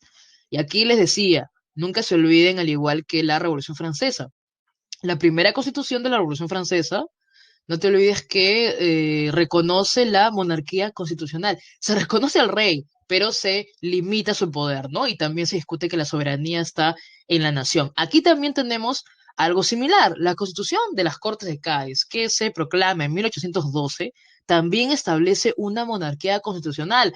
Acuérdate que Fernando VII es el deseado. Claro, luego cuando regresa se convierte ya en el rey felón, porque cuando él regresa que quiere imponer otra vez el absolutismo, ¿no? Y va a ser allí un tira y afloja entre, pues, el sector liberal que está en España y los que quieren imponer el absolutismo, ¿no? Bueno, otra cosa importante también de la Constitución de Cádiz son básicamente 4 puntos, ¿no? La primera que la nación no es patrimonio de ninguna dinastía, ¿ya? La nación pues radica, ya hemos dicho, O sea, es la gente, básicamente, ¿ya? Es la población, no es patrimonio de ninguna dinastía. Segundo punto, que se elimine la Inquisición, porque tiene que haber libertad de culto, libertad de imprenta también, importantísimo para difundir las ideas. Otra cosa también es que la Constitución de Cádiz habla de la división de poderes, es decir, por un lado el rey, recuerda que es una monarquía constitucional, luego pues el poder legislativo serían las cortes y finalmente estarían los tribunales de justicia. Incluso también en la Constitución de Cádiz ya se está hablando de un sufragio universal, aunque relativo, o sea, no para todos, pero también se discute lo de un sufragio universal. Les decía que mientras todo esto ocurre en España, ¿qué está pasando aquí en América? También se organizan las juntas de gobierno, se organizan los criollos, ¿ok? También apoyando, pues, también rechazando y apoyando todo esto, pues, de estar en contra de la presencia francesa. Obviamente, ¿no? Napoleón, ¿no? Y ahí también se han escrito libros sobre esto, de las cartas encontradas, porque Napoleón también se dice, algunos, no todos, obviamente, no es un consenso en la historia, pero también se discute de que posiblemente Napoleón tenía pues intereses en las colonias hispanoamericanas. Entonces, aquí se forma la junta de gobierno, rechazando una posible pues invasión también francesa en América, una posible, ojo. Acá viene lo interesante. Los chicos siempre preguntan, profe, no entiendo, ¿por qué las juntas de gobierno se organizan acá y dice que son la mayoría fidelistas? Ya, acá viene la explicación, ya, tranquilos. Les digo que tanto en España como aquí, todos se organizan en contra de los franceses apoyando al rey, ¿ya? Por eso decimos que aquí también hay juntas de gobierno que en su mayoría apoyan al rey. ¿Ya? Pero, por ejemplo, pues no imagínate al virrey Abascal diciendo, ¿para qué tienen ustedes que organizarse en juntas? Ok, están a favor del rey, pero ¿para qué se tienen que organizar? No es necesario que se organicen para estar en contra de los franceses, por eso se las acusa de separatistas, ¿no? Tú dirías, pero sí, o sea, ¿para qué se organizan a estar a favor del rey? O sea, ¿para qué tendrían que organizarse, ¿no? Como que yendo en contra de las autoridades coloniales, ¿no? Por eso le decía, pues van a ser perseguidas por el virrey Abascal. La mayoría son fidelistas, ¿ok? Pero van a ser acusadas, pues, de separatistas. Pero a buena hora se acusan de separatistas porque sí, si nos damos cuenta, la primera junta, pues, de Chuquisaca, ¿no?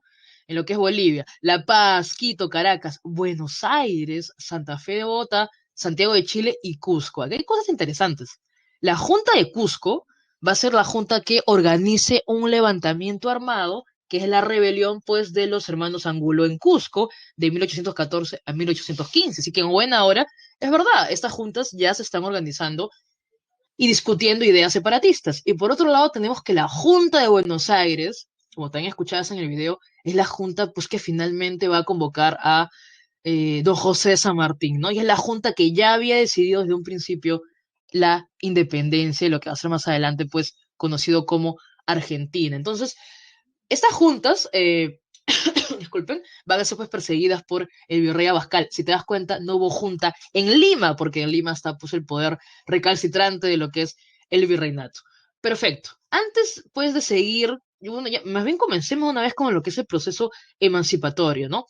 Pero hay que hacer pues siempre la diferencia, lo hemos escuchado también en el cole, precursores y próceres. Unos dicen, otros hacen. Recuerdo que así también te decían a veces en el colegio. Lo que pasa es que hay que diferenciar que por un lado están los ideólogos, ¿ya?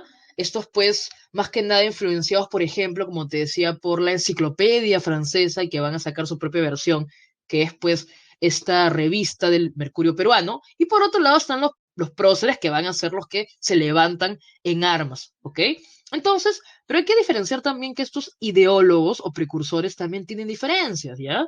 O sea, lo que quiero que entiendas es que no hay un conjunto aquí, ¿ya? Ni siquiera entre los intelectuales, menos entre la población, sea la élite indígena o simplemente pues los indígenas, de cédula, podemos decirlo. Lo que quiero que entiendas es que aquí no hay, o sea, cada quien tiene una postura, ¿ya? En cuanto al tema, pues, del virreinato y también de la independencia. Porque si leemos lo que proponen los ideólogos reformistas, básicamente están de acuerdo con la Constitución de Cádiz, están de acuerdo con una monarquía, pues, constitucional, están de acuerdo con las leyes, pero ellos simplemente quieren mejorar el virreinato. Siente que más bien el problema son, pues, así como decía Tupac Amaru, el mal gobierno, ¿no? Los funcionarios son los que no ejecutan bien su trabajo, ¿ya? Por eso es que hablamos de ideólogos reformistas que quieren mejorar el virreinato. Tenemos pues a Hipólito Unanue, a Toribio Rodríguez de Mendoza, a José Baquijano y Carrillo con este elogio bastante duro, nada de elogios, bastante, una crítica bastante fuerte al virrey Jáuregui en su ingreso, ¿no? Pero por otro lado tenemos sí a los ideólogos que desde un principio, bueno, está José de la Riva Agüero, el inefable José de la Riva Agüero, y también está Juan Pablo Vizcardo y Guzmán. Ellos sí te proponen, pues, romper vínculos con la corona, ¿ok? Porque lamentablemente, pues, el virreinato está asentado en lo que es la sumisión del pueblo, ¿no? O sea, ellos ya habían decidido en todo caso que la única manera era separarse de España, ¿ya? Eso es en cuestión de ideólogos, ¿ya? Los que van a, pues, a publicar sus ideas, básicamente, a difundirlas de esa manera. Pero también tenemos a los que se organizan y se levantan en armas, ¿ya? Lamentablemente van a fracasar porque cuando consiguen, por ejemplo, el poder, no hay nada detrás. El problema es una también fallas logísticas y sobre todo porque cuando hablamos de los dos gritos de Tacna, estaban pues esperanzados o estaban apoyados, estaban buscando o esperaban el apoyo, más bien, es el término, disculpen, de las tropas argentinas, ¿ok? Entonces, hablemos así rapidito. Tenemos el primer grito de Tacna, Francisco, disculpen, Antonio de Sela, les decía, los dos gritos de Tacna, el de Cela del 11 y el de Payardelli del 13, buscan o esperan en todo caso el apoyo de las tropas argentinas. Ya se habían organizado los patriotas argentinos, ¿ya? El problema es que entran por una ruta que no es buena, la del Alto Perú. Es una ruta fácil de interceptar, es una ruta pues bastante, vamos a decir, predecible y fácil para que los españoles la bloqueen y vencer a estos patriotas. Por eso, por ejemplo, el primer grito de Tacna se tienen que rendir los que ha pues alzado Francisco Antonio de Sela porque no van a llegar pues los argentinos a cargo de Castelli, no son derrotados. En el segundo grito de Tacna más bien tenemos que logran ocupar la ciudad, ¿ya? Logran llegar las tropas argentinas, pero van a ser también vencidos. Hay un tema, pues, ¿no? De que al menos el poder está aquí, de Brato del Perú, el ejército está aquí y es rápido de movilizar, ¿no? También tenemos otros movimientos como la rebelión de Huánuco de 1812, ¿ya? También es interesante porque va a haber pues ya alianzas de criollos, mestizos, se intenta crear una junta de gobierno, pero luego van a perder también en la batalla pues de Ambo, ¿ok? Y finalmente tenemos la que te decía que es la Junta de Cusco, que va a organizar un levantamiento armado, donde vemos pues a los hermanos Angulo, también vemos por ejemplo a Mateo Pomacagua, que en este caso ya pues es mayor, ¿no? Ya no está pues del lado español, ¿no? Incluso Mariano Melgar también pues que está ahí como un jovencito héroe, en este caso va a ser fusilado, por ejemplo, y logran tomar el control de Cusco, diferentes localidades como La Paz, Huamanga, Huanta.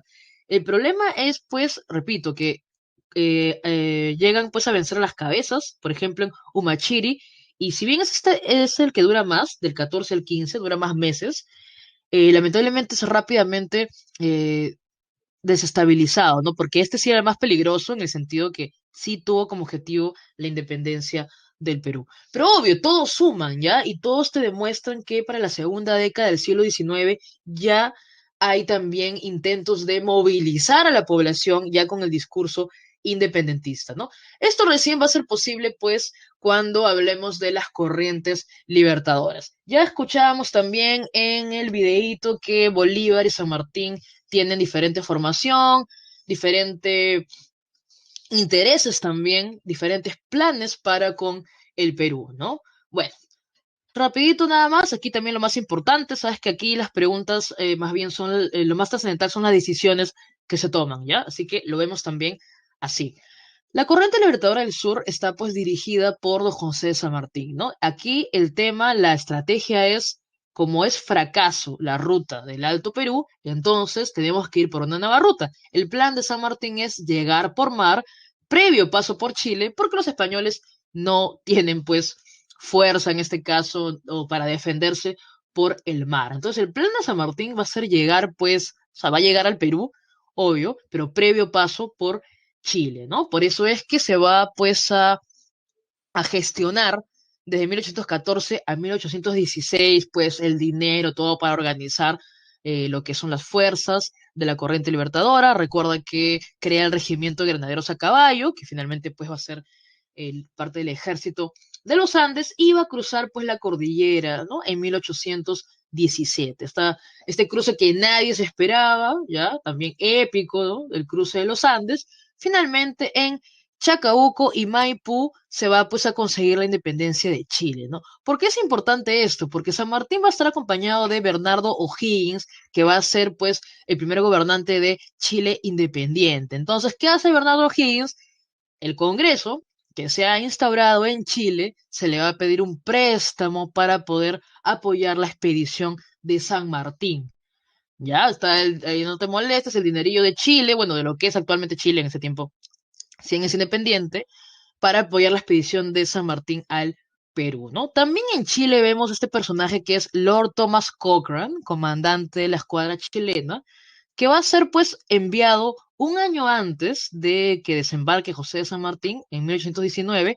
Cochrane va a ser enviado pues a lo que son las costas del Perú para que comience a desarrollar incursiones, a bloquear los puertos, para que vaya preparando, por decir así, pues el camino de lo que va a ser San Martín en 1820, ¿ok? A ver, acá viene lo más importante. San Martín plantea una independencia de tránsito pacífico. O sea, San Martín no quería, pues, que la independencia del Perú sea el resultado de una gran batalla, ¿no? Que sí lo veo más bien, que es la idea, pues, mucho más práctica, mucho más pragmática de Bolívar, ¿no? También no olvides, le escuchábamos que el plan de San Martín era, pues, que haya un tránsito. Una república para San Martín no era posible en un territorio, pues, que todavía tenía sus diferencias. Por eso es que San Martín tenía esta idea de una monarquía constitucional, pero como te digo, pues al estilo inglés, ¿no? Al estilo donde el, este, donde el rey, donde este rey, pues que iba a ser elegido, obvio, autónomamente de España, sea pues el rey que prácticamente unifique, ¿no? Al resto de la población. Pero bueno, ya sabes que los intereses de aquí no querían para nada. ¿Qué una monarquía constitucional? No, acá queremos una república, ¿no? Finalmente por eso convocan pues a abolir más adelante. Pero vamos así en orden de lo que significa la campaña en Perú. Hace poco nada más, la semana pasada, se celebró pues el desembarco en Paracas, ¿no? Entonces, San Martín desembarca en Paracas. Justo en ese momento ocurre pues declaración de la independencia en Trujillo por Torretá, el intendente de Trujillo que se emociona, vamos a ponerlo de esa manera, pero ya. Desembarca en Paracas San Martín, establece su cuartel general en Pisco. Créeme que cuando llega a San Martín no es que toda la gente esté de acuerdo o apoyando a San Martín, ¿ok? Busca entonces encontrarse San Martín, conferenciar con bueno, con quien es el virrey en ese tiempo, pero los que se van a reunir son sus representantes, ¿ok? En la conferencia de Miraflores. ¿Cuál es el problema aquí? A ver, ¿qué está ocurriendo en este tiempo en España, ¿no? Pues hay una rebelión en España y San Martín está más que nada decidido a desarrollar lo que es la independencia. Entonces, aquí la postura del representante de San Martín es la independencia. ¿Cuál es la postura de los representantes del virrey Pezuela? Bueno, que en todo caso respeten la Constitución de Cádiz que dice bien claro la monarquía constitucional, ¿no? Pero espérate, o sea, San Martín tiene la idea de la monarquía constitucional, pero autónoma, no separada de España, ¿ya? Por eso es que aquí no se llega a un acuerdo porque las posturas son independencia, ¿ok? Y los otros quieren pues que acepten la Constitución de Cádiz, o sea, una monarquía constitucional, pero española, ¿ya? Entonces termina en fracaso y esto nos lleva a dos decisiones. Por el lado patriota es que San Martín va a encargar a Álvarez de Arenales a que desarrolle pues su expedición en la Sierra Central y aquí comienza pues a sumar lo que son los montoneros, ¿no? Es importante, como te decía, el rol de la población indígena. Y por otro lado también tenemos a San Martín yendo a Huaura porque él necesita ¿qué cosa? Cortar los suministros de Lima, prácticamente obligar a que se rindan, repito. San Martín es más pues de negociar, ¿no? San Martín es más de esperar, que en este caso, ¿no? No quiere pues, tampoco tiene la logística para una gran batalla que sea la que brinde la independencia al Perú. ¿Qué está pasando del lado español? El motín de Asnapuquio. Son militares que básicamente deciden, Pezuela no va más, ¿ya? Incluso te menciona que Pezuela quería incluso escaparse, que se disfrazó. Bueno, la idea es que Pezuela no va más y los militares demuestran de que hay crisis también en el lado español y por eso eligen un nuevo y último virrey que es José de la Serna, ¿ya? Luego se va a desarrollar la conferencia de Punchauca, donde aquí sí José de la Serna va pues a reunirse con San Martín, pero repito, las posturas son distintas, ¿no? Independencia, y en este caso José de la Serna para que se reconozca la autoridad de España.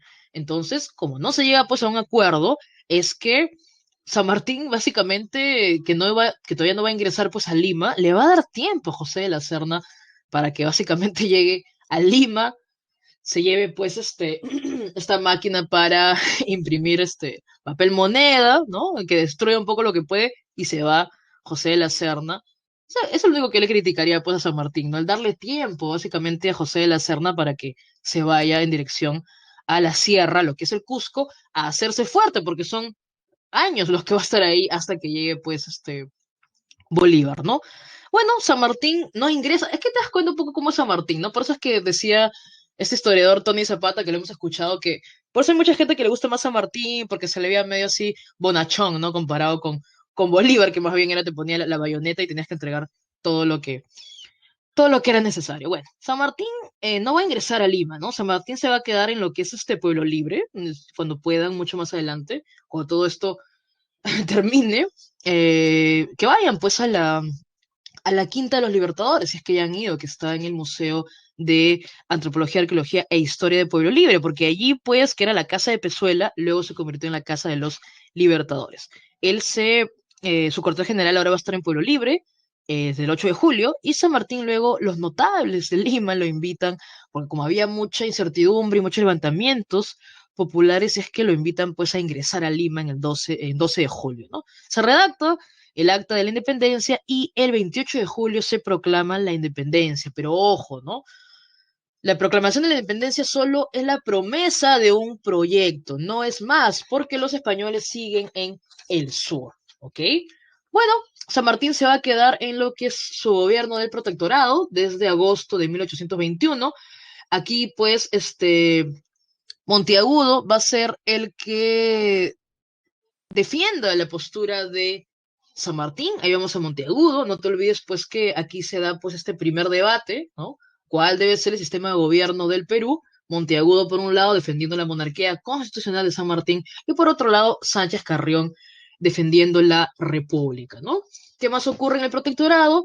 Se tiene que organizar el Estado, por eso es que se forman tres ministerios, que es el Ministerio de Guerra y Marina, el Ministerio de Hacienda y el Ministerio de Relaciones Exteriores, ¿no? También se crea, pues, no, se da libertad de imprenta, disculpa, también se da libertad de vientres. Bueno, acá suena, pues, un poquito, ¿no? Solo para calmar las aguas, ¿no? Que los que nazcan del 28 de julio en adelante, los hijos de esclavos van a nacer libres, pero siguen siendo mano de obra, ¿ya? También se va a abrir el tributo y la mitad, pero solo para calmar los levantamientos populares, porque va a seguir activo, sobre todo Bolívar lo va pues ahí también a reclamar más adelante, ¿no? Se crea la Orden del Sol, las bases de lo que es el primer ejército peruano, por decirlo así. También se trata de dar identidad, pues, ¿no? A esta nueva nación con el himno, con la bandera, ¿no? También se decreta la educación primaria gratuita y obligatoria, se organiza la Biblioteca Nacional y también en julio de 1822 se desarrolla la entrevista de Guayaquil, ¿no?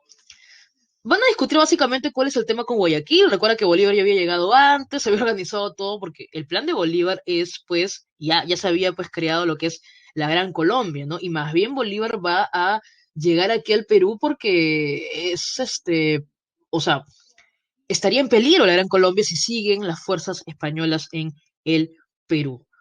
Bueno, acá tenemos esta conversación pues de entre Bolívar y San Martín. Bolívar no se oponía a la propuesta de San Martín, pero no iba a llegar pues acá de gratis a defender o a pelear, ¿no? Por el Perú. Entonces, bueno, ya sabes también este tema de que dos soles no pueden brillar juntos, ¿no? Cuando regresa a San Martín, ya es evidente que la postura que ha tomado la élite criolla, vamos a ponerlo de esa manera, es que la forma de gobierno sea una república. Entonces, bueno, San Martín, sin pena ni gloria, se retira, ¿no? Él bien dice, no me llevo nada del Perú, solo las heridas de guerra, ¿no? Un poco así, un poco dramático, siempre van a poner a San Martín. Repito, San Martín le gusta más a la gente, pues Bolívar es mucho más pragmático, pero hay más gente que le gusta la figura de San Martín aquí, ¿no? Bueno. no, antes de irse, deja pues constituido el primer Congreso, ¿no? Que va a tener como presidente a Francisco Javier de Luna Pizarro, ¿ya? Lo tenemos pues como el primer presidente del Congreso Constituyente. Ojo, ¿ya? Primer presidente del Congreso es Francisco Javier de Luna Pizarro. Profe, este Congreso se llama Constituyente, ¿por qué? Porque tiene el objetivo de redactar una constitución, porque ya se decidió que la República es la forma de gobierno. No te olvides también que en el primer Congreso Constituyente se suprimen los títulos de Castilla, ya no valen más, y se aprueban pues las bases de la Constitución, ¿no? Pero seguía el problema de los españoles en el sur. Por eso el primer Congreso Constituyente delega el poder a una junta de gobierno, ¿no? Como no quieren darle protagonismo a una sola persona, eligen pues un triunvirato, ¿no? Donde, por ejemplo, tenemos pues ahí a José de la Mar. ¿Cuál es el problema de un triunvirato? Tres personas hacen más lentas las decisiones, ¿ok? Tres personas hacen más lentas las decisiones. Pero esta junta, por primera vez, es aquí, bueno, en la Plaza Mayor, ¿no? Luego también se va a declarar en la Plaza de la Constitución. Ah, tú me decías que quién es el primero, pues, en declarar la independencia es este Torre Tagle, que es intendente de Trujillo, por eso es que La Libertad se llama así, ¿no? Pero oficialmente San Martín, pues aquí, bueno, en la Plaza Mayor, ¿no? Pero te decía como cosa anecdótica que el primero en ahí declarar su propia independencia fue Torre Tagle, que era intendente de Trujillo, por eso La Libertad se llama así, ¿ok? Bueno, regresamos. Ah, que fue en Huaura. Ah, ya, lo que pasa, sí, lo que pasa es que, a ver, o sea, oficialmente es en Lima, pero cuando San Martín declara, o sea, San Martín declara sus intenciones de la independencia, el primer lugar donde escuchamos esto es en su cuartel en Huaura, ¿ya? Sí, o sea, eso no te va a venir en el examen, porque San Martín, como les digo, o sea, una cosa es que lo inviten a entrar acá a Lima y que proclame el acta que le han escrito, ¿no? Pero San Martín, expresando sus ideas de independencia, lo tenemos desde su cuartel en Huaura, ¿ya? Sí, más o menos es lo que has estado leyendo. Sí, pero no te va a venir en el examen porque no, les digo, pues tampoco te puede venir lo de Torretagle, que es el primero en emocionarse, enajenarse y declarar su propia independencia en la libertad. Pero sí, desde su cuartel en Huaura ya conocíamos los intereses de la postura de la independencia de parte de San Martín. Ya, le decía esto, ojo, el orden es así. San Martín se va, se establece el primer congreso, ¿ya? Y el congreso delega el poder a una junta de gobierno, ¿ya? Donde es un triunvirato presidido por José de la Mar. ¿Por qué delegan a una junta? Porque la idea es terminar con los españoles que están en el sur. Para eso organizan la primera campaña de puertos intermedios. Si te das cuenta, se llama puertos intermedios porque son los puertos que se encuentran entre lo que sería pues Callao y básicamente, o sea, lo que sería pues, bueno, Valparaíso muy abajo, pero todos estos que ves aquí, ¿no? Los que están acá, por ejemplo, Arica, ¿no? O sea, pues se llaman puertos intermedios, ¿ya? Pero acá la idea que sepas es que la guerra va a ser allí en lo que es Moquegua y Torata, y que va a ser un fracaso, ¿no? Porque es difícil, como te digo, las decisiones cuando son tres personas las que están a la cabeza, ¿ya? Por eso es que aquí vemos el primer enfrentamiento de los militares contra el Congreso del Perú, ya que lo vamos a ver más adelante cuando hablemos de los militarismos, y aquí los militares le dicen, oye, es muy difícil que haya un triunvirato, no se ponen de acuerdo, las decisiones se hacen largas. Los militares presionan al Congreso para que elijan a un presidente, ¿ya? Tenemos el primer golpe de Estado de la historia del Perú, donde se nombra como presidente a José de la Riva Agüero, que como sabes, como decíamos, solo Bolívar y San Martín han tenido formación militar, pero los que había aquí, no, ¿ok? Bueno, José de la Riva Agüero ha sido impuesto como presidente, ¿no? Por el primer golpe de Estado que tenemos, y él va a ser pues el encargado de organizar la segunda campaña de puertos intermedios, que está bajo el mando de personajes que ya hablaremos más adelante, que son Agustín Gamarra y Andrés de Santa Cruz, ¿no? Bueno, es otro fracaso porque no tenemos la organización, o sea, es un tema básicamente de logística, ¿no? Entonces, el Congreso destituye a Ribagüero porque fue impuesto y ni siquiera ha logrado lo que se buscaba, ¿no? Ribagüero, te contaré pues que su gobierno ya comenzó a endeudar al Perú con el primer préstamo, básicamente para reorganizar lo que es la Marina, ¿no? Ok, bueno, destituido Ribagüero, no se hace problema, se va a lo que es Trujillo y allí se proclama pues gobernador, ¿ya? Entonces no le queda otra cosa más que al Congreso, que ya había iniciado conversaciones para que Bolívar llegue al Perú. Así que simplemente declara a Torretagle pues como presidente para que haga tiempo hasta que llegue básicamente Bolívar, ¿no? Por eso es que Torretagle se siente usado, se esconde en el Real Felipe donde muere finalmente, ¿no? Acá vemos la traición porque José de la Riva Agüero ya se está pues carteando y escribiendo, al igual que Torretagle, con los españoles que todavía quedaban aquí en Lima, ¿no? Justo vamos a recordar entonces que se desarrolla la entrada de Simón Bolívar, que obviamente le ha pedido a el Congreso, pues que le dé todo el poder, ¿no? Por eso les decía que vemos la figura del dictator, ¿ya? Porque se le entrega. Él es la condición que pidió Bolívar para poder él decidir, ¿no? Y ahí vemos pues que Bolívar en San Martín también ocurrió, pero más lo cuentan pues que es de Bolívar, que comienza pues todo lo que son estos secuestros de bienes, incluso de la iglesia, porque él necesita cómo abastecer a su ejército, ¿ok? Entonces la corriente libertadora del norte había pues comenzado lo que es Boyacá, Colombia, Carabobo, Venezuela, Quito, y luego llega a Lima. Entonces tenemos este, la dictadura de Bolívar de fines de 1823, va del 24 al 26 la dictadura de Bolívar y vemos pues la batalla de Junín y Ayacucho donde finalmente se consolida, ¿no? La independencia. Pero te decía que Bolívar tiene otros planes. Bolívar ya había mencionado que su plan es la Federación de los Andes. Bueno, el argumento de Bolívar es que hay que hacerle frente al gigante que es Estados Unidos en el norte. Por eso es que él, ahí está el mapita, ese es el mapa de la federación. Él ya había organizado la Gran Colombia y lo único que restaba era liberar al Perú y luego también recuerda que en 1825 se va a La Paz para crear Bolivia, donde coloca pues a Sucre, su mano derecha, como primer presidente, ¿no?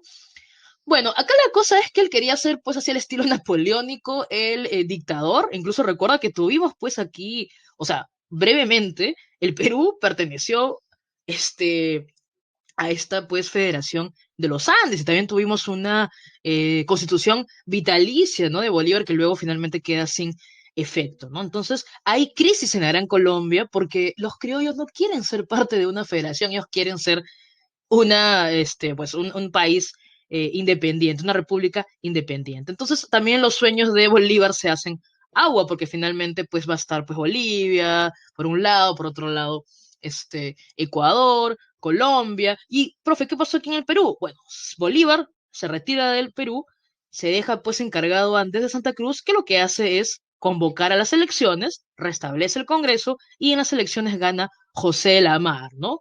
Que es el primer presidente, pero constitucional del Perú. ¿Ya? Bueno, entonces eso es a grandes rasgos lo que el proceso de independencia. Vamos a contestar las preguntas. Eh, no olvidar que aquí ya están comenzando pues las diferencias y los intereses personales, sobre todo de los caudillos militares que nos toca ver de aquí también las semanas que vienen. Bueno, la número uno, te decía, siempre recuerda las reformas, las organizamos políticas, eclesiásticas, económicas. Aquí la pregunta es por las reformas a nivel político, ¿ok? A ver, ¿cuáles serán las reformas a nivel político? Las reformas borbónicas a nivel político. A ver, de las alternativas, dejo igual ahí la encuesta. Las alternativas, a ver, las económicas. ¿Real audiencia del Cusco? Sí. ¿Influencia de los criollos reducirla? Sí. ¿Expulsión de los jesuitas? ¿Política? No. ¿Establecimiento de las intendencias? Sí. ¿Implantación de la escolástica? No, al contrario, más bien aquí va a entrar pues el regalismo y por eso es que se va a expulsar a los jesuitas también de la educación, ¿no? Era una reforma educativa. Así que la uno sería la letra A, ¿ya? La uno es la letra A. Por favor, listo. La uno ya tenemos la letra A. Chévere. La 2.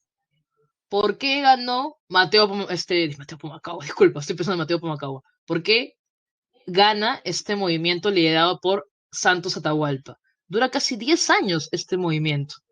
Bueno, porque conocen el terreno y porque hacen la guerra de guerrillas. Así de sencillo. Así que la 2 es la letra B. ¿Ya? 1A, 2B. La 3. ¿Qué simbolizó las Cortes? CKS es una asamblea, un parlamento donde finalmente están representados todos los súbditos del reino, ¿no? La 3 sería la letra D. La 3 es la letra D. La 4, a ver, verdadero y falso, a ver. 4. ¿San Martín planteó llegar desde Chile por mar? Sí. ¿La llegada de San Martín a Pisco generó el apoyo total? No, ya no lo apoyan. Incluso la élite indígena nunca estuvo de acuerdo con la independencia, ¿ya? Falso. 3. El motín de Asnapuque fue una clara evidencia de la crisis. Claro, se bajan a Pezuela y nombran a La Serna, verdadero. Luego de la conferencia de Punchauca, José de la Serna, sí, se va de Lima y se dirige a la sierra. Así que la 4 sería la letra A. Ya, y la 5 es una copla, ¿no? Ahí los españoles burlándose, ¿no? Congresito, ¿cómo estamos tras el tristras de Moquegua? Acuérdate que nos ganaron, pues, en Torata y Moquegua en la primera campaña de puertos intermedios, ¿no? Congresito, ¿cómo estamos tras el tristras de Moquegua? De aquí a Lima hay una legua. ¿Te vas, te vienes o nos vamos? Los españoles se están burlando, pues, con esta copla del Congreso de la República Peruana, ¿no? La 5 sería la letra C. Se burlan, pues, sí, ya estamos en el cambio ahora, no se preocupen. Se burlan porque el Congreso, pintado prácticamente cuando elige a este triunvirato para defender y perdemos, ¿no? Por una cuestión logística en la campaña de puertos intermedios. Ya. La 1, A, la 2, B, la 3, dedo, la 4, avión y la 5, casa. ¿Ya? Esas serían las alternativas. Gracias, Diego y Jean-Pierre, por compartir las alternativas. Entonces, chicos, listo, que tengan, estamos martes todavía, que tengan buena semana.